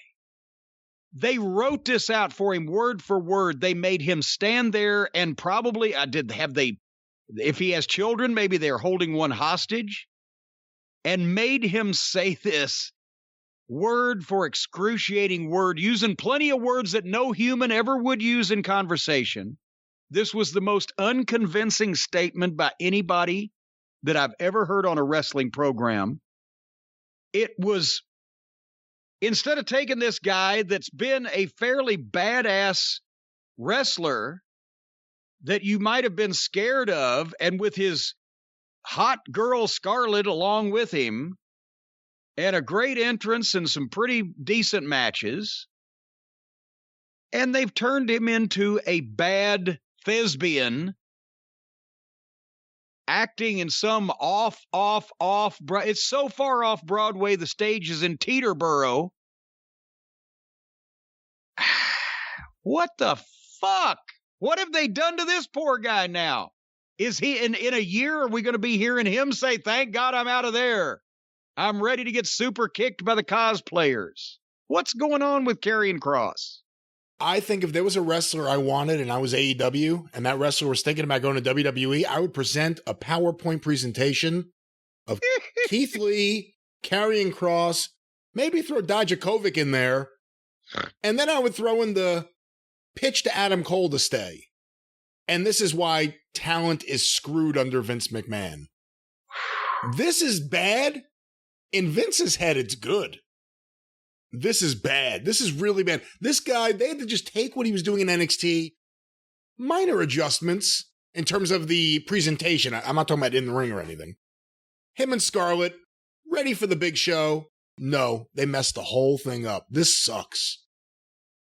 And the Vince McMahon that I worked with, I don't believe would have let this air simply because it was so unconvincing.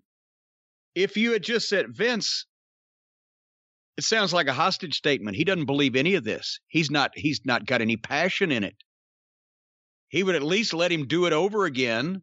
I would have argued, why don't we scrap the whole thing and let him tell a story in his own words? That probably wouldn't have gone anywhere, but wow, I actually watched it twice because Wow. I couldn't, I wasn't prepared for what I was seeing the first time I saw it, and I wanted to make sure that I did. This is no longer the same person that was even appearing on the program a few weeks ago. He's never spoken like that, in that tone. He's never said shit like this. It's never, he's never been a rotten promo that I can recall. This was horrible because they forced him to either memorize this or read it and say it exactly like that. And it was rotten, just rotten. So, And we haven't seen Scarlett in months now, right? well, she saw this promo and asked for a divorce. So, you know, but anyway, so let's between the demolition ripoff outfit and that promo, let's just say goodbye to our hopes for Karrion Kross. He's doomed. Well, we will certainly see what happens in the weeks and months ahead. How much worse can it get? We will certainly find out. But Jim, if you were a young wrestler signed to WWE right now, you'd probably be pretty frightened. You don't know what's happening in NXT. You don't know who's in charge. You don't know who remembers what. You hate dealing with certain toads. It's just a bad way to go about living each and every day, working in that dump. Perhaps you've had enough and you need someone to talk to. Well, it wouldn't be me or you, because we'd make you feel worse. But I'll tell you who you can talk to, not if you've been given a bad gimmick by an Alzheimer's ridden billionaire. Then you can't talk to anybody. You're on your own. However, if you've got something in your personal life that's interfering with your happiness, preventing you from achieving your goals, then the folks at BetterHelp can help you. BetterHelp can assess your needs and match you with your own licensed professional therapist that you can start communicating with in under 48 hours. It's not a crisis line. It's professional counseling done securely online with a broad range of expertise available from their counselors that may not be locally available in many areas. You don't want to go out in a waiting room. You don't want to go out and sit there and potentially catch diseases while you're trying to talk to somebody. You can do this worldwide, online, through weekly video or phone sessions. They're committed to facilitating great therapeutic matches. It's more affordable than traditional offline counseling. Financial aid is available. BetterHelp wants you to start living a happier life today, so you can visit their website and read the testimonials. It's BetterHelp. That's HELP, BetterHelp.com. And if you go to BetterHelp.com/drive, you can get 10% off your first month's services for our listeners. That's 10% off your first month's services at BetterHelp.com/drive. Join the over 1 million people taking charge of their mental health with the help of an experienced professional. And then BetterHelp can get even bigger, do more business, and then they can have an offshoot completely for depressed wrestlers upset about their bad gimmicks. And then me and Brian can be the first counselors there. I think BetterHelp's going to lose a lot of business when a certain somebody gets removed from his position. Well, we shall see. Jim, A question I have to ask you about, because we have seemingly been emailed hundreds of times about it, and I guess it's two separate instances. I have some quotes here. Tony Khan recently spoke about you in a couple of different places, a couple of different forums here. Well, now, wait a minute. I should sound like Taz. And I said, don't you dare put my name in your mouth. And then he gets, I didn't. No, I'm just kidding. Well, actually, the first time he didn't. He didn't the first time. That's why I didn't comment on it before, because I didn't want to be taken as being egotistical. And so, that's me. That would be funny if you did that and he said, no, I was talking about someone else. That would have been good. But no, the first time was at the All Out Media Scrum, after All Out, the post-All Out Media Scrum. And boy, if there was ever a reason to want Jim Cornette and AEW, Jim Cornette participating in a post-event media scrum with the wrestling press. Oh, sign me up to watch that show. But here's Tony's quote. As somebody I look up to said, wrestling fans watch the wrestling program to see the wrestlers wrestle.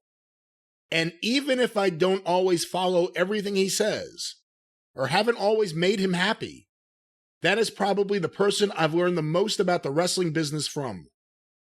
I don't think he would probably take a lot of credit for me as his protege, but the fact is, he's right about that.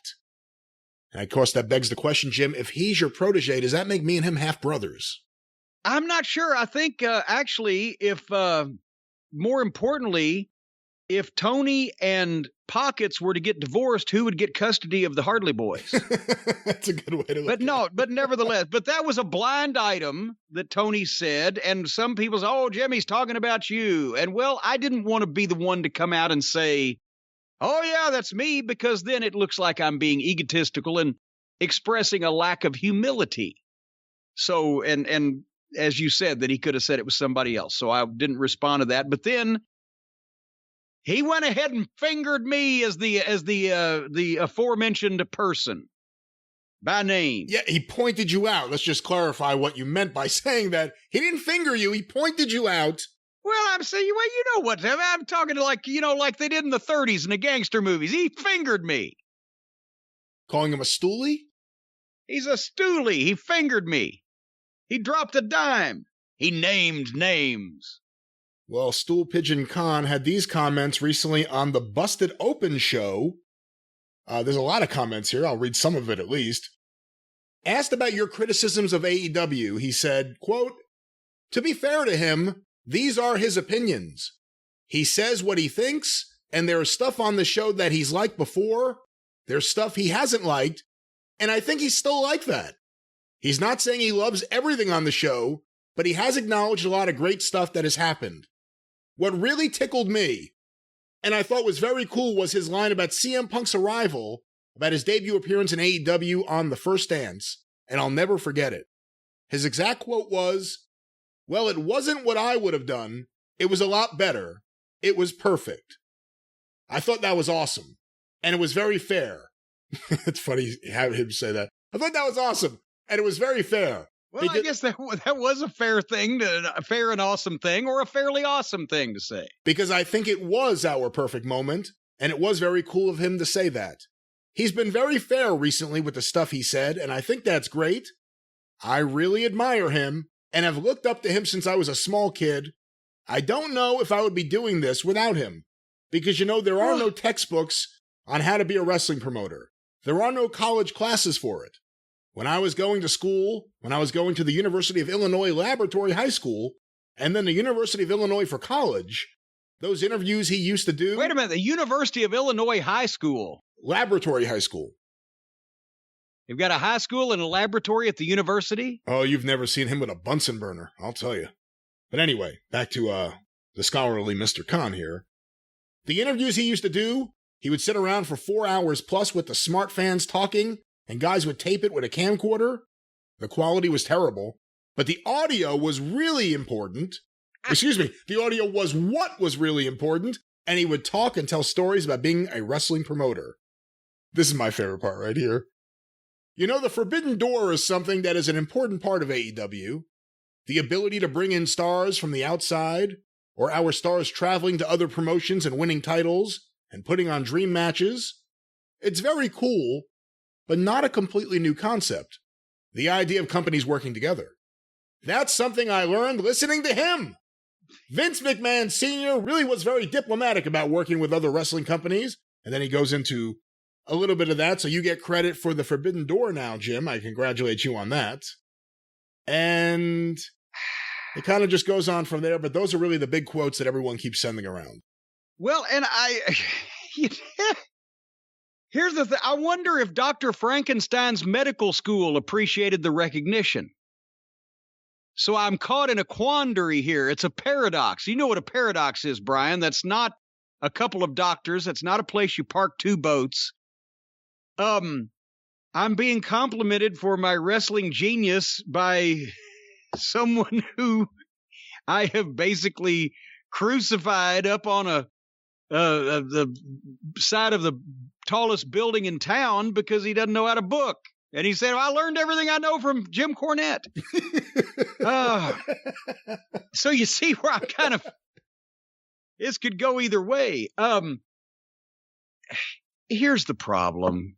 And I've never said that Tony Khan was a horrible person. Now, I appreciate him being very kind and complimentary to me about that. I've never said he was a horrible human being. I said he made a major mistake when he got in the wrestling business with who he was listening to. And he, for the first year and a half or so, well, it's been 2 years now, of the television program, we have seen the results of him listening to the wrong people from the start.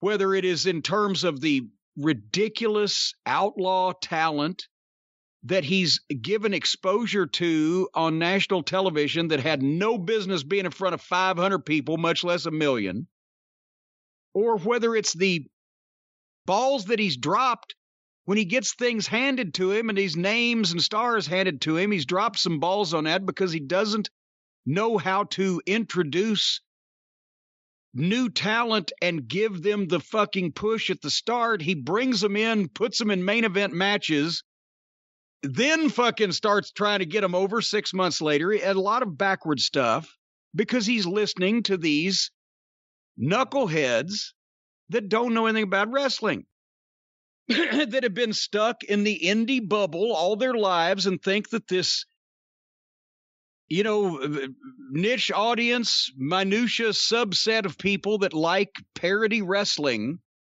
we're going to carry him through. And that's where I've had the problem, because the program could have been a lot better straight out of the fucking box by concentrating on positive talent instead of trying to let everybody participate, and by focusing on what you want to do instead of trying to serve everything from fried chicken to Greek food to sushi to fucking vegan options at the same restaurant. And not having a firm hand and being able to tell people no, and being able to tell people, no, you're going to do this and here's why.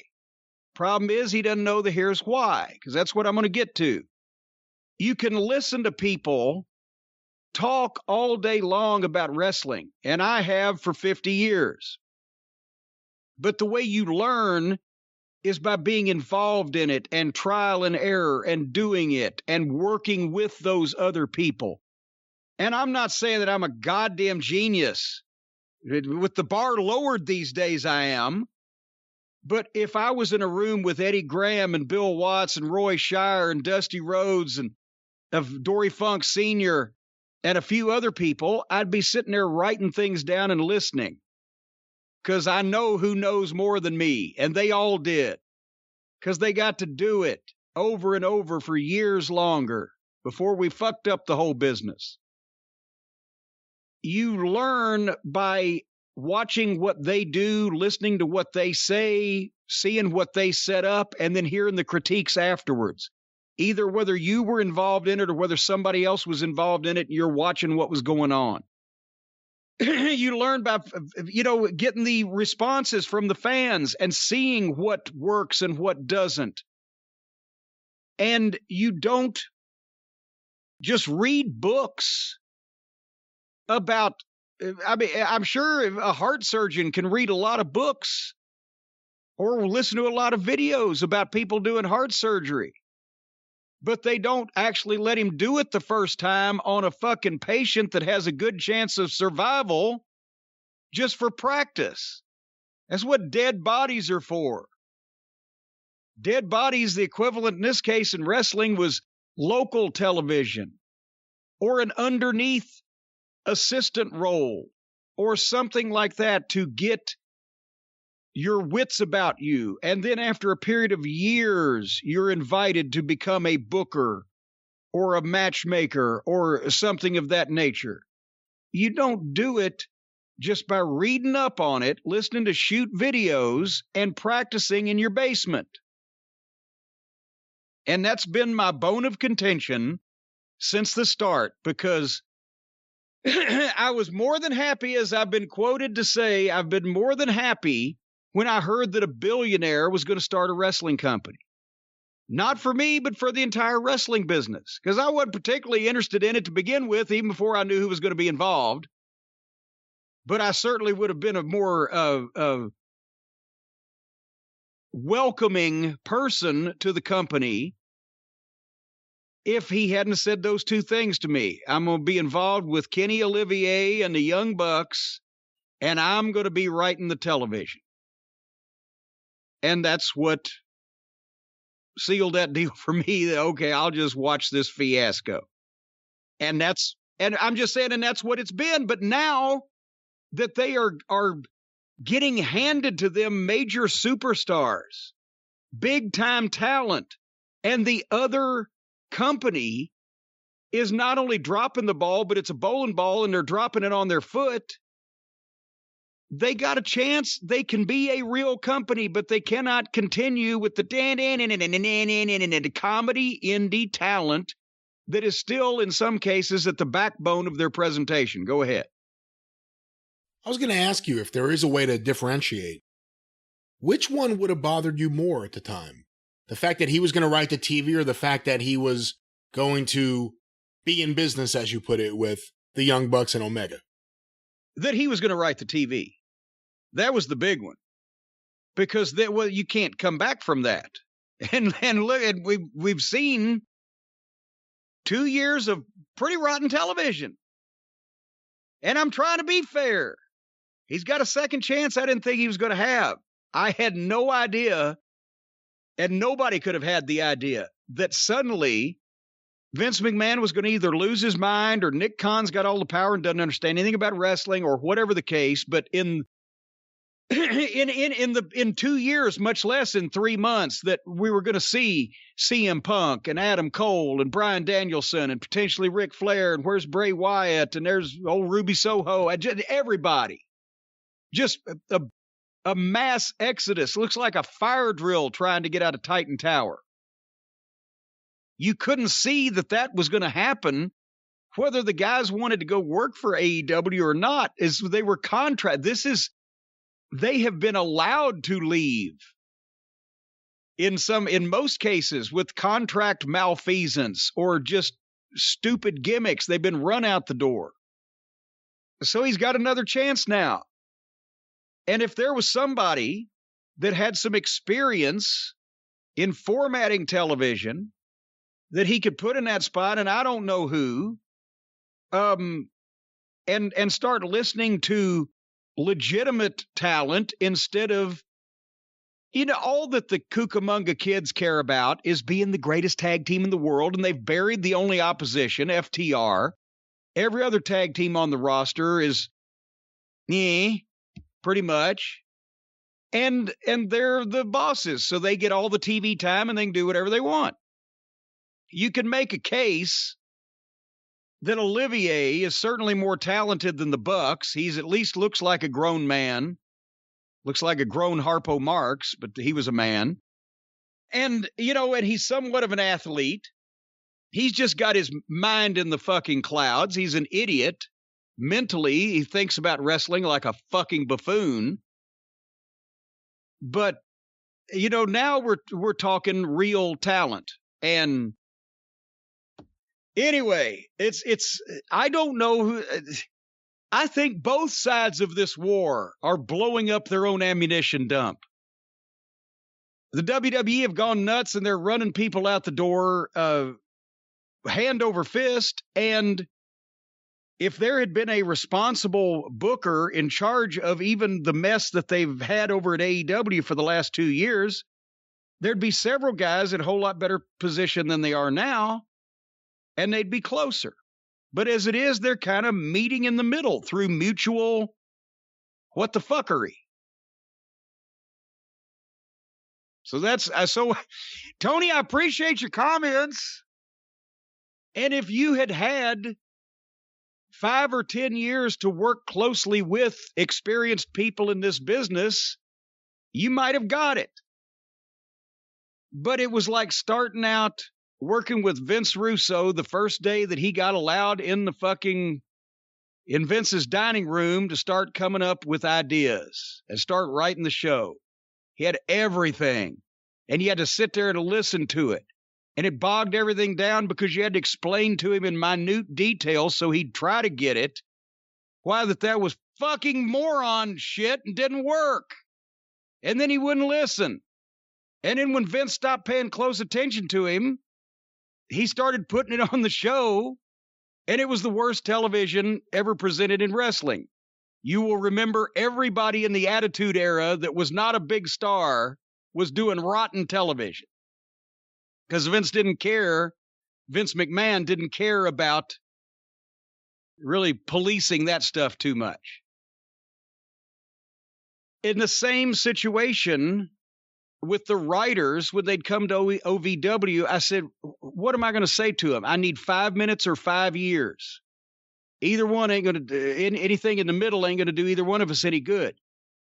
You couldn't just sit down and have some meetings with Tony Khan and say, okay, here's the benefit of 15 years experience being around Eddie Graham, Bill Watts, Dusty Rhodes, blah, blah, blah, blah, blah. Here you go. Here's the things you need to know. Okay, you're all set now. What the fuck? Nobody could do that. Nobody could learn that. So that's why I say that the biggest, besides Tony Khan spending an incredible amount of money that he didn't need to spend to sign up all of these assholes that were friends of the indie guys that he has to now bury on YouTube because he's got some more real wrestlers, but he's still paying these people. The biggest thing was he decided, I've had a couple of pilots tell me what all the buttons are connected to, so now I'm going to fly this 747. Anyway, so that's been and still remains my biggest issues with that company was who he was going to listen to tell him about wrestling, and the fact that he thought that he could start from scratch, having never done it before, writing a national television wrestling show that made sense. And as we see, both of those have turned out the way that I said they would.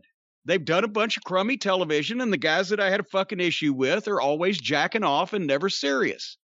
And he still managed to get within half of where Vince is because Vince has lost his fucking rabbit-ass mind. So this is literally a battle of which team or which side can fuck up to the top. A few questions, a few follow-ups. Well, first of all, let me just get the big one out of the way. You're giving AEW's TV another chance right now is one of the things you've said a couple times, correct? Well, it's not I'm giving them another chance. I give them a chance every week. And most of the time it's blah, but now, here lately... Are you looking at this like a restart with Punk coming in? I hate restarts indicate that you fucked something up so bad the first time. That's when they always tried to restart WCW. I'm like, so you're telling the people, boy, this has been really shitty. Yeah, I'm not saying they're presenting it like that. Well, no, but I mean, and even the fast food places go, the new improved such and such. Yeah, because the other one tasted like fucking swamp water. But it's not a restart, but maybe they can get some of the taste out of people's mouths. Well, again, the people that have been watching, they like this shit. There just ain't enough of them. And when Punk came along, and with Danielson, the pay-per-view, they've done buys. They've got several 100,000 more people to the shows that those guys are on. That's people that haven't been watching that's people that probably watched these guys before in the WWE and say, okay, well, let's see what they're doing there. If they show them the same stupid shit in between the segments with the stars that they like, the people are going to start scoffing at the program, because if they wanted to see a parody of wrestling, they'd have been watching AEW already. And I'm afraid that the mindset of people running the company is, oh, this Young Bucks, Kenny Olivier indie style that we do, everybody's going to love that, and more people are going to love it if they see it. No. The reason why the wrestling fans have been run off is because they wanted less of that shit, not more of it. In the last 20 years, we've lost 8 of the 10 million people that were watching wrestling every fucking week because it got so silly and phony and stupid with a bunch of kids playing. That's what you hear time after time from everybody that used to watch wrestling and doesn't anymore. And so if now a few 100,000 of those people are either going to come over to the other channel or going to come back watching because of a Punk or a Danielson or some name that they recognize, I'm pretty sure those people don't want to see stupid, silly, childish cosplaying wrestling, which is what drove them away to begin with. So are they going to grow up and be big boys and put on a professional program, or are they going to let these jackoffs continue to hire their high school friends to wear face shields with windshield wipers on them or whatever the fuck? Or, now that they have some female talent, Serena Deeb, Thunder Rosa, Ruby Soho, are they going to continue to spend money and waste television time trying to get Kenny Olivier's fetish objects over? Or are they going to fold their tent on that and concentrate on pushing girls that might stand a chance to fucking get over? To be legitimate, to be professional, not to be stupid and silly and childish. I'm looking at the fans in the crowd, and I'm wondering, why do they all look like they're in their 20s and 30s when we're writing this shit for people that are 12 and under? But anyway, did you ask a question? I asked a question, you went there, and, we've been talking about this topic for a while, so I do think we need to move on to a few more topics before we wrap things up, but you will certainly say at least very nice complimentary comments from Tony Khan. Very nice and complimentary. I never said he was a horrible human being. If he had opened up a company that made airplane parts and wanted me to run his airplane part company, I would have thought he was fucking crazy too, because I don't know anything about it. So instead, he wanted the Young Bucks to run his tag team division. And he actually gave these fucking flakes jobs. And that's why he's had a substandard television product far below what he could have had. And to be fair, the Young Bucks segment was the worst one other than the Moxley one on this past week's Dynamite. But Jim, let's get a few more questions here on the show. Another topic, one that we forgot to mention last week, although we intended to, the medical update on Triple H, or he had a cardiac event in the very WWE-like terms. That's about a cardiac event. That's like when the meteorologist says, we're going to have a rain event. It's called rain. I wonder was he taken to a medical facility for this cardiac event? I'm not sure, but according to the release, it was a genetic issue, which makes me wonder, did other men in his family have heart attacks when their business was taken away from them? Well, and I'm not trying, I hope he feels better and hope he gets better soon. And it always scares me. Me too. How old is he, by the way? How old is he? He's not as old as I am. No. Looking it up now? When professional athletes... 52. Okay, 52 years old and he's having any kind of heart issue. When professional athletes that have always been in a lot better shape than I am and are younger than me have heart issues, it reminds me again, what the fuck? Why is there nothing the matter with me? And is it only a matter of time? And especially when every male member of my father's family, their first sign of heart disease was a sudden fatal heart attack.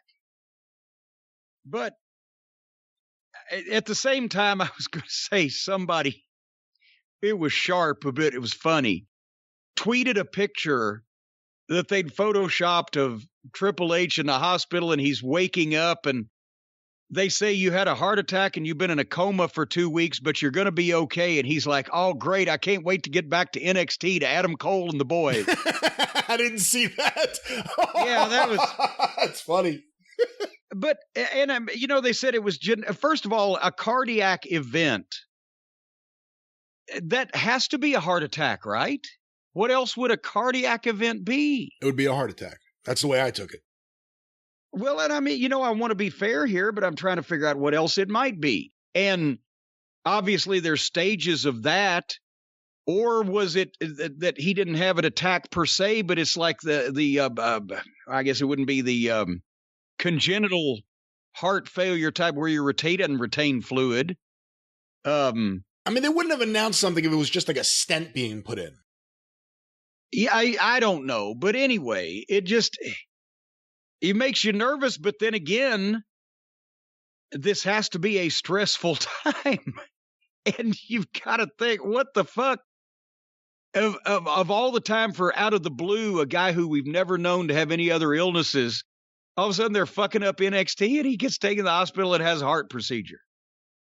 So I feel bad for the guy because, I mean, let's face it, he's had heat with other fans and members of the wrestling community and et cetera also, but he's done a whole lot better job with NXT than apparently what the rest of those chuckle fucks are going to do with it. And he was the smart fans' darling just a few years ago when he was signing up all the indie outlaws that they like. How did that work for him, though? Be honest, now that we've come this far. It definitely worked better for Tony. Yeah, he didn't have a heart attack. No. And he didn't have his business taken away from him.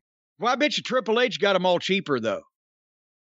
Yeah, Tony doesn't have property of Jacksonville Jaguar shirts for everyone he signs like WWE does. Property of WWE. Anyway, so our best wishes go out to Triple H to get well soon to go back and take over NXT, so we'll have something to watch. And speaking of NXT, what's going on with Samoa Joe? I just saw this. I haven't been really keeping up with NXT, but Samoa Joe relinquishes the NXT Championship, which he had just won due to an undisclosed injury. But no, it didn't even, did it say undisclosed injury? It said he was not cleared he was pulled by WWE Medical. Well, undisclosed something, maybe not injury, undisclosed medical issue. Now I sound like a Vince kind of. Yeah, it's like the fucking Republicans with Vince, because he's a Republican. Fucking cloak it all in weird language. They don't know what you're doing to them until it's too late. But with Joe, we had just said probably Joe was not going to be a long-term champion, more of an interim champion because they pulled Cross up to the main roster. Joe had not been cleared medically, and we didn't know why, but suddenly he's cleared medically, and he comes in and takes the belt, and we assumed it was going to be so he would transition it to somebody else that they would get in that spot, and this was just going to be the conduit to get it there, and now he just won it. He's not cleared by medical. They say he will not miss much time, but even then, they're taking it away from him, and they're going to do a four-way, which we will talk about this NXT program on the Experience this weekend, but they're going to do a four-way with, who is it?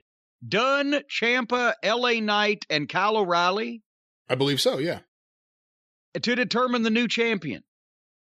Okay, first of all, let's finish up on Samoa Joe. I don't know what the fuck's going on, but you can't, he had an element of, how can I miss you if you won't go away? Well, we missed him because he'd been away, but now he comes back and now he gets derailed for no good reason and they can't explain it.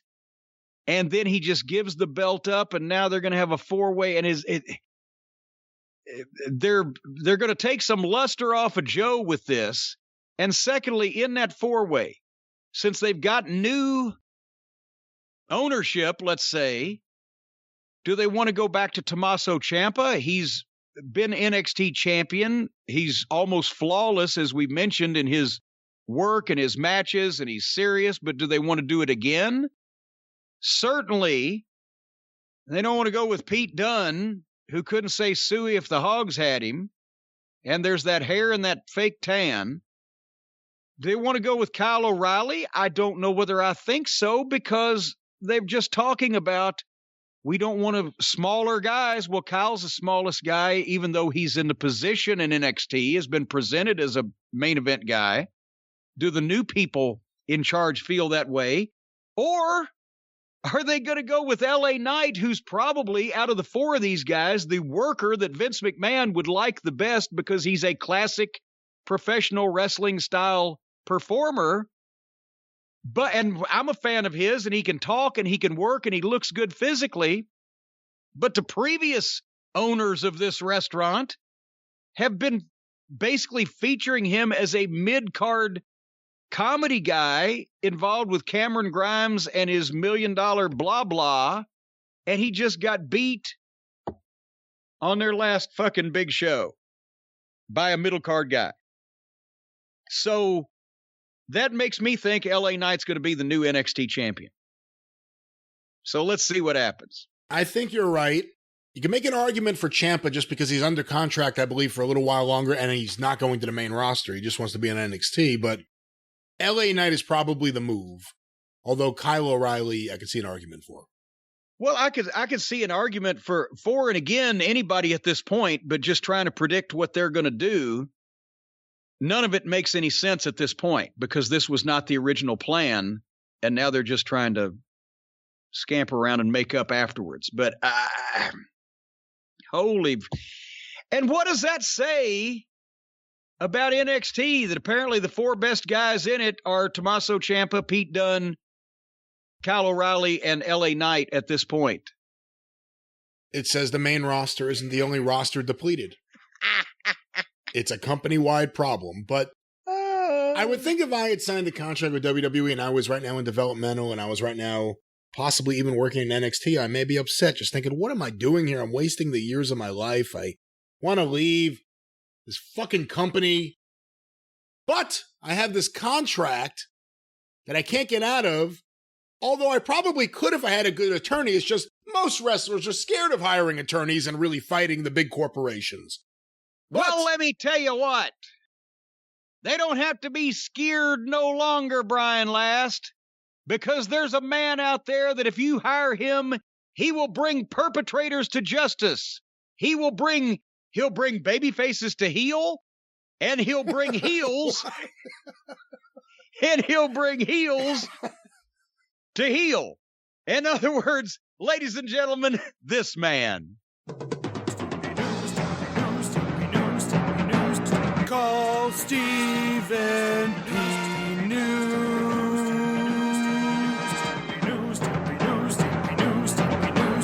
If you need to sue.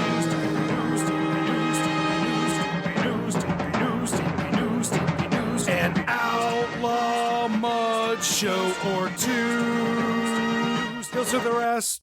You know, I'm still waiting for somebody in the wrestling business who has a legitimate case and is not just out there trying to get rich to retain Stephen P. New and his various associates on this whole independent contractor situation. And I think we would see the walls of justice come tumbling down on some of the evil empires. But nevertheless, folks, you don't have to be under a bad contract. You can just be wounded or damaged in some way by a major corporation through negligence, greed, or avariciousness. Somebody has harmed you or your family members. The man, the myth, the legend, Stephen P. New can be on your side. NewLawOffice.com, 888-692-8084. We've said it a million times. Why chew our food twice? You know what he's famous for. He's famous for bringing justice to people who thought that they were in over their heads in these legal waters without help. He threw them a lifeline. He threw them a lifeboat. And that boat hit them right in the head, knocked them out, and they drowned. Then he started throwing lifelines because they're lighter than lifeboats.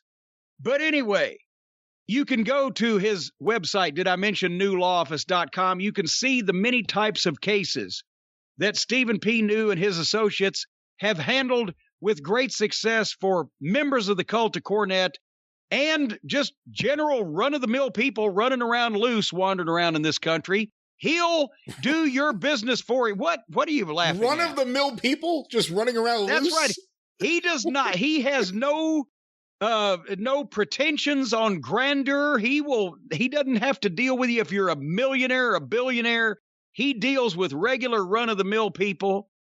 And if you are a regular run-of-the-mill person and you've been wounded or damaged or injured or taken advantage of, then he will find the person that did that and he will run them through the mill. And they'll be paying through their ass. You will get shit-covered money from Stephen P. New because he will make the perpetrators pay through their anal orifices. Stephen P. New, newlawoffice.com, 888-692-8084 for shit-covered money. The money will be clean. And well, the way he got it will be clean, but he's going to drag it out of their ass. So it may be fecal flecked. Perhaps we can get a cashier's check. Just turn that money into the bank. Yeah, maybe that would work. Too. Yeah. Well, Jim, a few more questions before we wrap things up, and we just spoke about the wonderful world of NXT a moment ago. The other news to just break is that apparently Johnny Gargano's contract, and this story just seems to keep repeating itself. It expires December 3rd. He's right now not in any talks with WWE about an extension.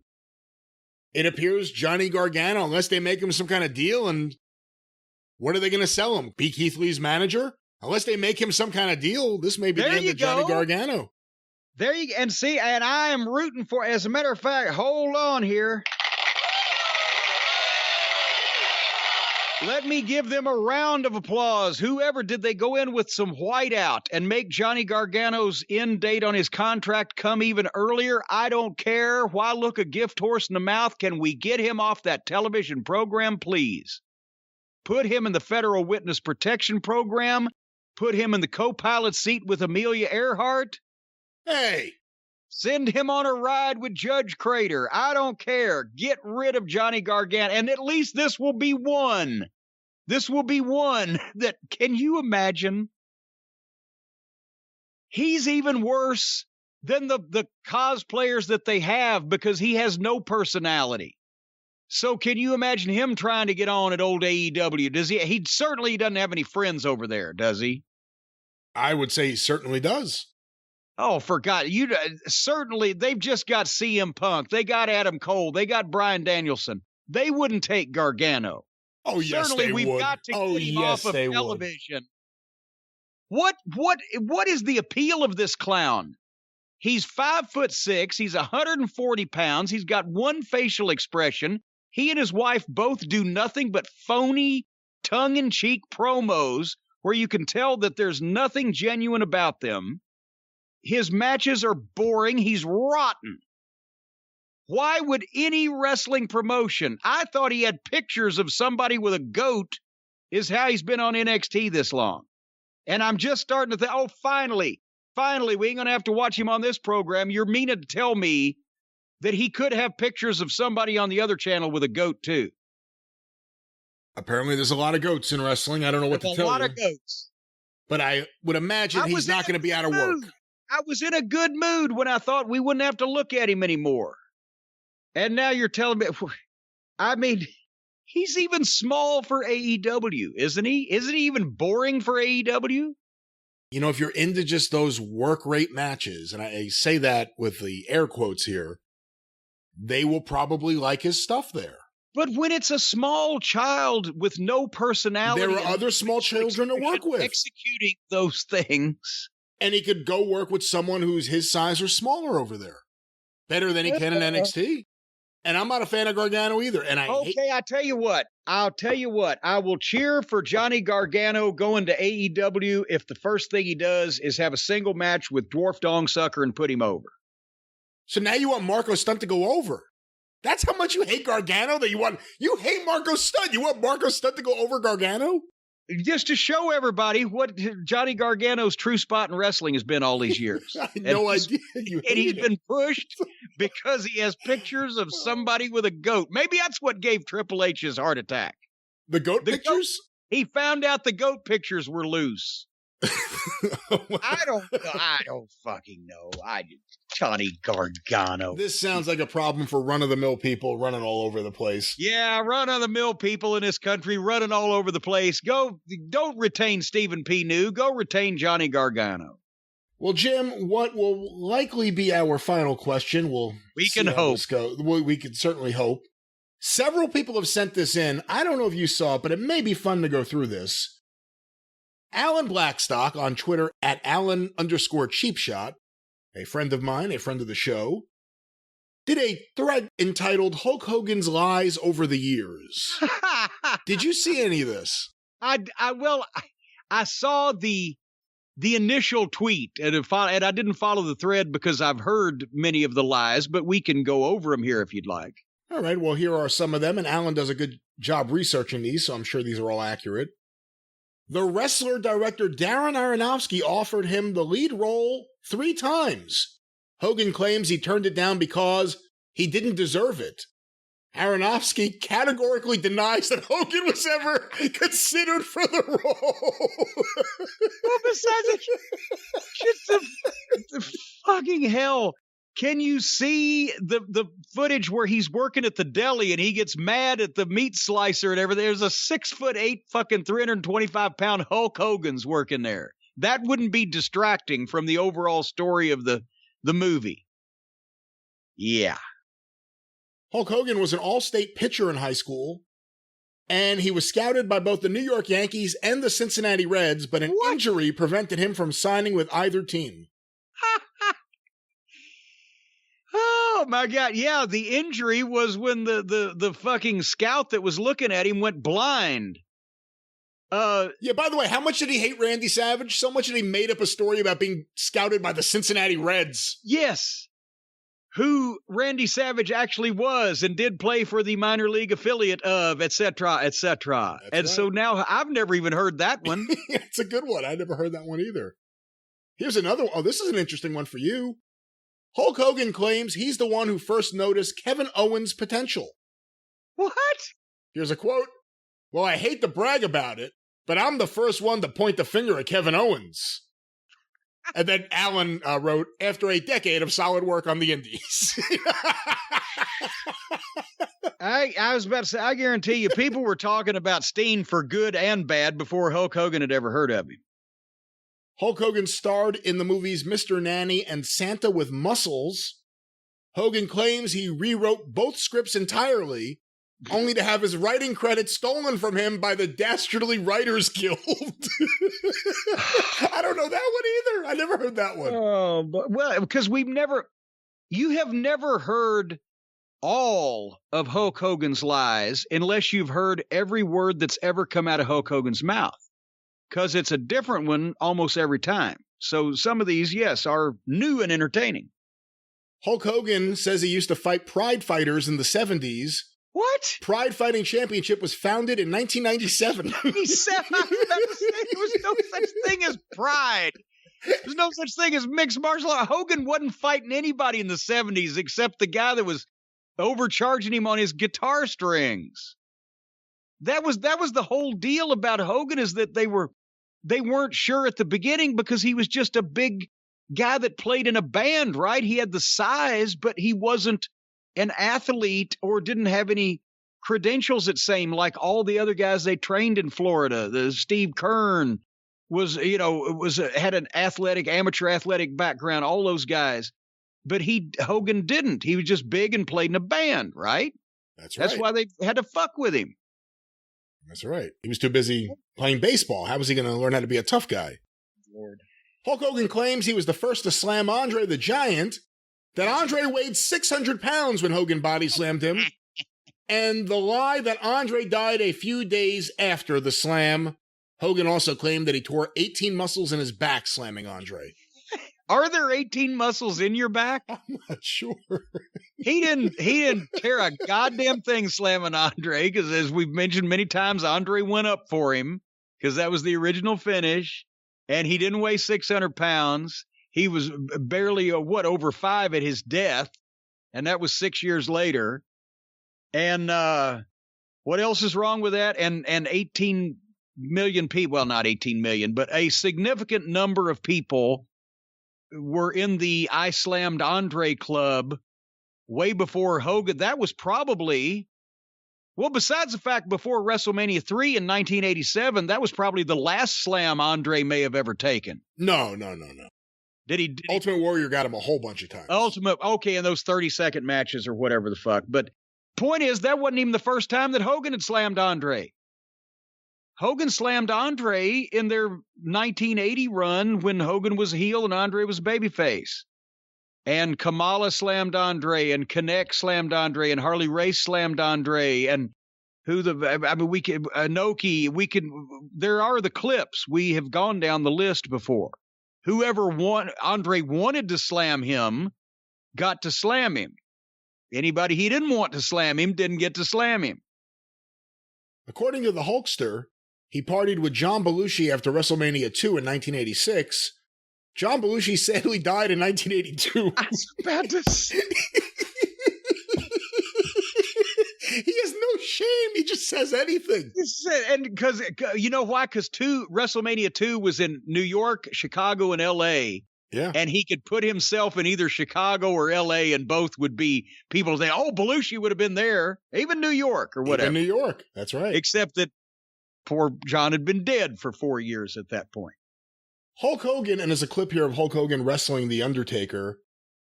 Hulk Hogan told The Undertaker that he had caused permanent damage to his neck by botching the Tombstone Piledriver. The Undertaker believed him for the better part of 2 years before finally seeing a tape of the match, which clearly showed Hogan's head came nowhere near the chair. Never touched.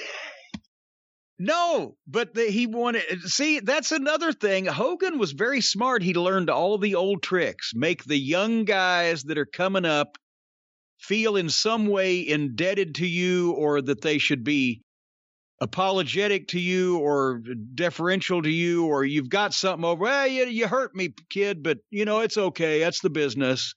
And then they would be more inclined to do something for him in the future to make up for what they didn't do to him to begin with. Hulk Rules, an album released by Hulk Hogan and the Wrestling Boot Band.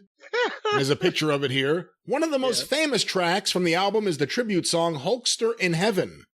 According to Hogan, he met a very ill Make-A-Wish kid in England and got him a ticket to SummerSlam at Wembley Stadium to watch him wrestle in the main event.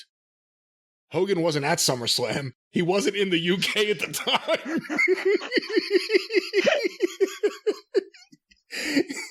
So now he's making up Make-A-Wish stories. Hulk Hogan claimed that he was asked to join a startup company known as UFC. While UFC wasn't nearly as popular as it is today, Hogan said he wouldn't have joined because, quote, guys got beat up when the fight should be stopped. While in WCW, Hogan said a pay-per-view bout between himself and Mike Tyson was supposed to commence. Hogan's excuse as to why it didn't happen? Tyson was too scared.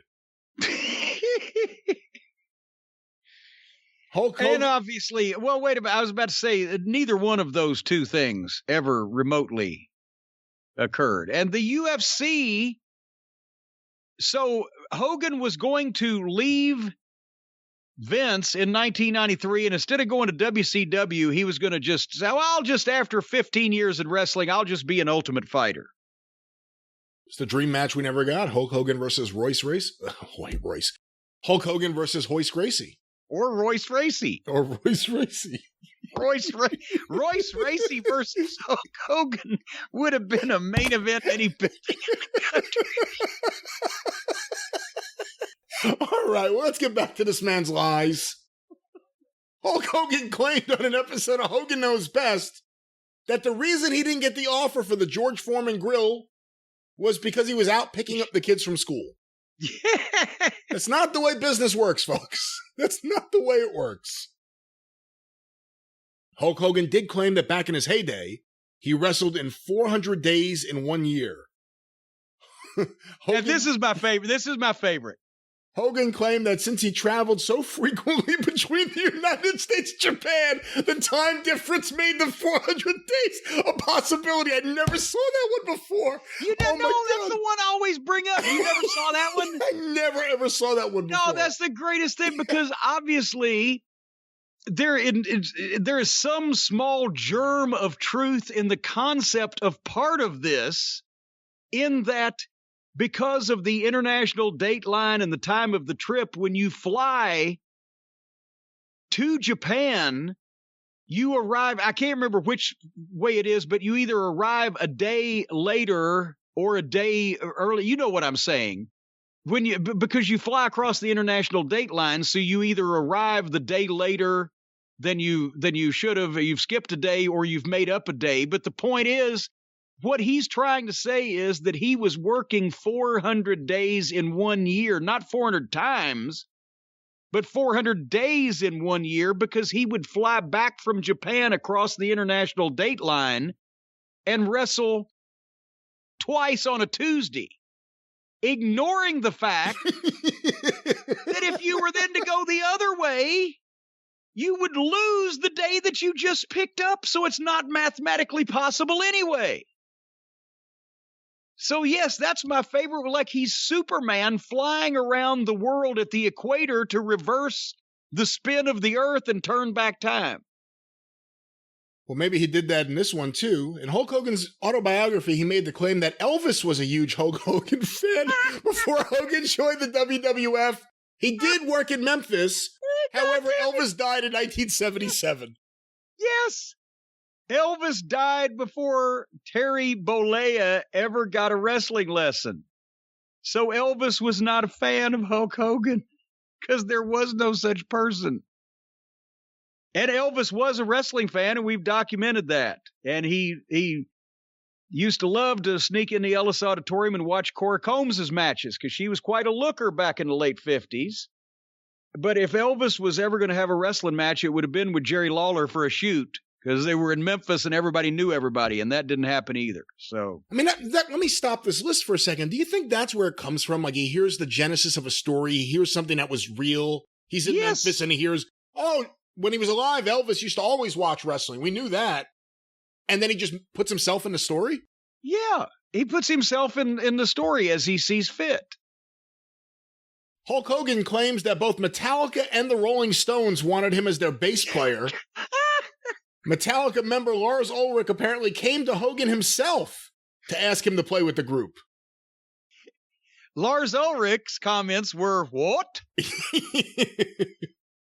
Hulk Hogan claimed he had been offered and turned down a so-called Legends match at WrestleMania 22. The alleged match? Hulk Hogan versus Greg Valentine. They were never going to do that as a Legends match at a WrestleMania. No. And what 22 was what? That 17 was in Houston 2001. 22 was 20 was New York. 21 was L.A. I forget what 22 would have been. But about 2006. Yeah. No, that wasn't going to happen. You think, was he just trying to be nice to Greg that day? Was Greg on site when he was doing that interview? It is just so interesting how he just seems to say anything. He claimed he was blacklisted from Hollywood because he turned down a gay producer's advances in the 1980s. What? He came up with the idea for the NWO, but he wanted it to be him, the Booty Man, and the Nasty Boys. Now that's what I believe. I do believe that. If he had Brian Blair in there, I really believe it. Yes, I believe that one. And that would have been just swell. This is an interesting twist on a story you probably have heard. He claimed that Harley Race came into the arena with a gun in Kansas City in the 80s and set the ring on fire. And then when he ran into Hogan, he shook his hand, thanked him for all he had done for wrestling, and asked for a job. What? That is the most extraordinary fucking story. He set the ring on fire. Set the ring on fire and then thanked Hogan and asked him for a job. With the company whose ring he had just burned. Is the ring burning in the background while he's talking to Hogan?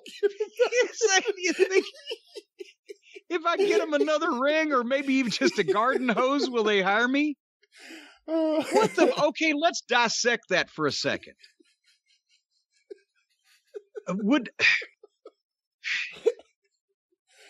Harley did go in. Harley was part owner of the Kansas City territory. And St. Louis eventually. And St. Louis and Kansas City at that point, the Central States territory. And the first time that Vince came in, Harley did go there, did he not? And Harley was not happy, was he not? And Harley, I'm sure, if he was on the premises, had a gun somewhere with him. So those things have been documented and are probably pretty true. Yes. Was Hogan even there? He may have been because, again. It was the first expansion. It was 86. Yeah. Okay. And it was St. Louis, which was a big city for them. Obviously, Harley didn't go out in the arena in front of the people and set the ring on fire. That would have been Harley may have. Oh my God! Can you imagine a wrestler just?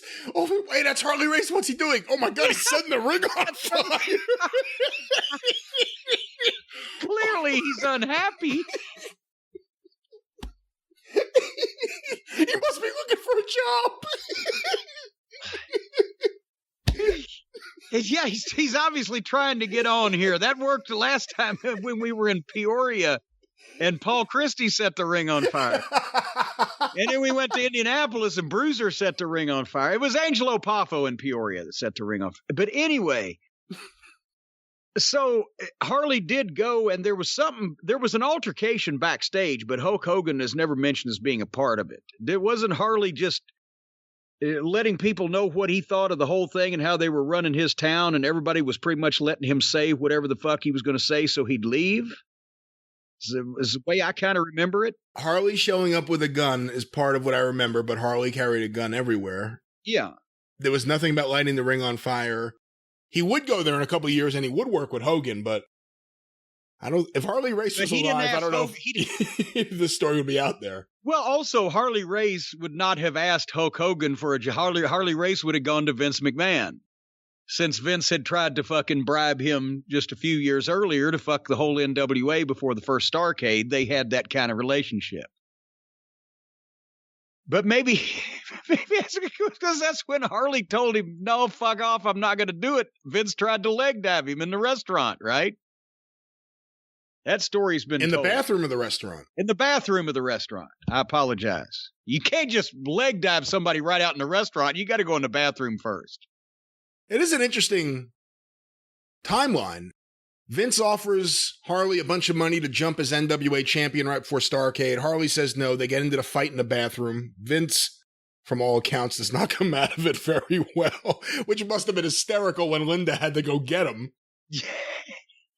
And then months later, Harley shows up backstage at a show with a gun, unhappy, and everyone knows it's his territory. And then, of course, a year and a half later, he went to work there. That was the wrestling business back then. And then they made him the king of the ring, King Harley Race, and then they booked him in Tennessee, and Lawler sued because you can't be the king in Tennessee because Lawler's got that wrapped up. And Lawler won the lawsuit because of his 15 years of previously using the king in the state of Tennessee, so Harley Race could not be billed as the king. But see, Lawler didn't show up with a gun when they came in his territory. He showed up with a writ of habeas corpus, corpus delicti, and corpus Christi, and went the legal route. Well, because WWE were advertising on shows nothing about Harley Race. The king of wrestling. The king of wrestling, and who would that be? So Lawler won that. Here, let's get back to some Hogan stories. Here's a whopper. He sat next to Kerry Von Erich on a flight to Japan 72 hours before Kerry killed himself. No, he didn't. Nope. No, he didn't. Because, oh God, you tell him. I mean, in a number of ways. First of all, Kerry wasn't leaving the country at all based on his current situation at that point. Let alone he hadn't been in Japan in a while. Hogan wasn't going to Japan either. He was no longer in the WWF. No. Hulk Hogan also claimed he was the wrestler responsible for the WWF first selling merchandise. He had to talk Vince into it. I mean, that could be proved false so easily. Oh my God, that the first issue of the WWF magazine with superstar Billy Graham on the cover from 1978 that I've got must be rare because it was never circulated then, apparently. Well, that's a long time ago. How about all those T-shirts they were advertising in 1983? Yeah. Hulk Hogan claims he was banned from David Letterman because he stopped Letterman from hitting on Linda Hogan. Hogan has appeared on Letterman many times. So that's not true either. Yeah, and Letterman has never appeared on Linda Hogan.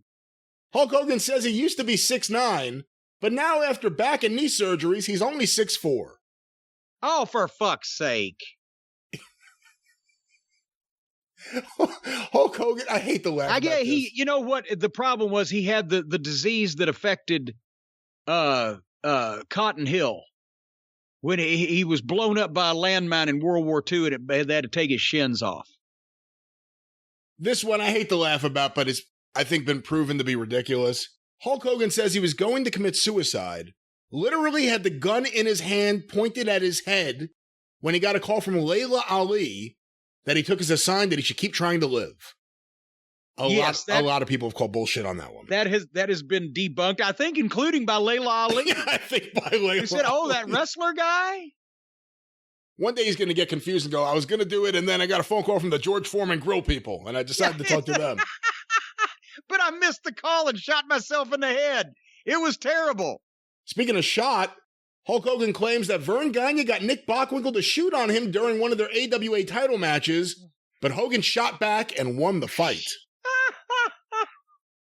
Here's one that's true, actually. Wait a minute. Hold on now. Let's just not skip over that. Number one, Nick Bockwinkel wouldn't have shot on anybody. If you'd have told Nick Bockwinkel, who was not only a great professional and what a worker and an intelligent, marvelous human being, if you'd have told him that there was some drama going into the goddamn match and that he might have to protect himself, then he would have probably said, "Well, Vern, I guess you're going to have to find somebody to replace me that can handle that then, because I'm not going to be doing it." And Nick wouldn't have ever tried to shoot on anybody. He never got beat up by Hulk Hogan. And if wrestling was concerned, Nick probably could have tied Hogan up, but he would have been the person to go into the ring under those circumstances and do anything like that with anybody. It's completely ridiculous. Well, this one actually may be true. He said he wanted to drop the title to Piper. Well, that part wouldn't be, but he said he wanted to drop the title to Piper in 1985, but he didn't think Piper would be willing to lose it back to him. That part's true. Yeah, he wasn't willing to drop it, but he knew that if he did, that Piper would never drop it back to him. That's exactly right. Just a couple more here. He wanted to turn heel on the Ultimate Warrior at WrestleMania 6, but Vince wouldn't go for it. Oh, fuck. No way. He was about to put out his movies. He didn't want to be a heel. Made no sense. Tatsumi Fujinami tried to shoot on him in Japan and steal the WWF title, but the Hulkster beat him. Oh, seriously? Fucking. Okay, I guarantee you, sometime when you're talking about shooting and shoots, as we've said, there's always a wild card going on, but no, Tatsumi Fujinami, who probably, if Antonio Inoki had said to him, "Fujinami-san, you must shoot tonight for the honor of New Japan," he would have gone in there and fucking stuck Hulk Hogan's toes in his ears and probably not taken too long to do it, but no, that never happened either. Of course, there's right here the Arsenio Hall clip where he says, well, the beginning of it is, "The things that I am not a steroid abuser and I do not use steroids." And then he goes on to explain how he used it, I think, 3 times in his life under doctor's supervision. Hey, this sounds like there was a guy, I won't mention his name, poor fella, but there was a guy that worked in Ohio Valley Wrestling. He was here when I got here. He was one of the original guys that Danny and Trailer Park Trash and those guys had trained to rip. And he was a nice enough guy, but he had a kind of just an old time goofy gimmick. And I changed it around and I gave him a different gimmick and put him in with a heel group and kind of fit for a while. His work wasn't the best, but it was a personality thing. But then his real job was he's driving a school bus. And I'm looking here at the 4:00 in the afternoon TV news one day, and I'll be a son of a bitch if they didn't have this guy on the news. They had arrested him for drunk driving of a school bus. Oh, my God. And apparently he took the little kiddies to school that morning, and then he didn't have anything to do till they got out of school, so he went to a bowling alley. And he had a number of drinks at that bowling alley, and then he fucking got back in the bus and went and picked up the kids and took them home. But he had a clear defense for this, and actually it's something you wouldn't even have needed a lawyer like Stephen P. New to get him out of this, because he clearly explained to the people how he was not under any circumstances drinking and driving. He said, I drank and then I drove. I wasn't drinking and driving. What an idiot. But it was a great explanation. I was not drinking and driving. I drank and then I drove. Hey, he had us there. Well, to wrap this up, Jim, final thoughts on Hulk Hogan's many lies. These are only some of them here that we're sharing. Again, this is from Alan_Cheapshot on Twitter. Follow him. He has good stuff. The big list of Hulk Hogan lies. What are your thoughts? Well, it's certainly not complete by any means, by any stretch of the imagination. Not a complete list, but right there, a good cross-section of the various fibs, lies, falsehoods, prevarications, and outright bullshittery has been emanated by Hulk Hogan. As I've mentioned many times, I've said this about Paul Heyman. I'll say the same thing about Hulk Hogan. I wouldn't believe him if his tongue was notarized. I'd believe Heyman before I believed Hogan. Actually, and the thing is, even when Paul lies, the story is so good and has so few holes in it that you will buy it on the face of it because you can't see through it. Well, Jim, before we wrap things up and get a song or two, some sad news here at the end of the show I want to mention. News just come in. Norm Macdonald, the comedian and Saturday Night Live alum, dies at the age of 61. What? He's been battling cancer for the last several years, but kept it private. Wow, I had no idea. I don't think anyone did. He's been a longtime favorite of mine. His talk show appearances, Dirty Work, has always been a movie that I get a kick out of, and I've always been a big Norm Macdonald fan. Very, very sad to see this. I didn't know he's a year older than me. I didn't know he was as old as me. I was famous before him, I thought. You were. Well, see, but finally he caught up and submerged past me. Well, that's sad. And again, it's especially sad because here's a fucking guy the same age as me dying all of a sudden. Oh, it's not about you. It's about Norm. Well, it's about Norm being the same age as me. He's older than you. Just barely. You're still a kid. I'm just a young pup, a whippersnapper. Well, very sad. This is your show, Snap the Whip. I'm sorry about Norm. I apologize. Snap the whip. Let's snap the whip. Well, let's wrap this up. We can't go down from here. Oh, come on. The drive-thru is closed. How do you like that, Sam? Of course, we return Sunday this week with the Jim Cornette Experience. Don't forget, Jim's birthday is Friday. Send all your gifts and cash and gift cards and everything else to Jim's P.O. Box. P.O. Box 436-963, Louisville, Kentucky 40253. And before he picks up your gifts and gift cards, we'll be back next week on the drive-thru. And cake. And cake. Well, we'll see what happens there. Of course, you can go through the archive of the drive-thru and the experience by becoming a patron at patreon.com/Cornette. For $5 a month to get access to the archive of shows going back to the beginning in 2013. Patreon.com/Cornette. Don't forget about the official Jim Cornette YouTube channel. Just go to YouTube and search for Jim Cornette. It'll be the first thing that pops right up. Full shows, clips of shows, omnibus collections, all with the very popular Travis Heckel artwork. Check it out today in this squeaky chair. The official Jim Cornette YouTube channel. You can follow Jim on Twitter at @TheJimCornette. You can follow me on Twitter at GreatBrianLast. You can hear me on the 605 Superpodcast at 605pod.com. Available wherever you find your favorite podcasts. Don't forget about Cornette's Collectibles at JimCornette.com. Just hold more information this coming week on the experience as to exactly when we're going to try this one more time at JimCornette.com. The drive-thru is brought to you by the Law Office of Stephen P. New, 888-692-8084. Get even with Steven at newlawoffice.com. But until Sunday on The Experience, and next week back here on the Drive-Thru, for Jim Cornette, I'm the great Brian Last. Tally-ho! Thank God I've had to shit for 10 minutes.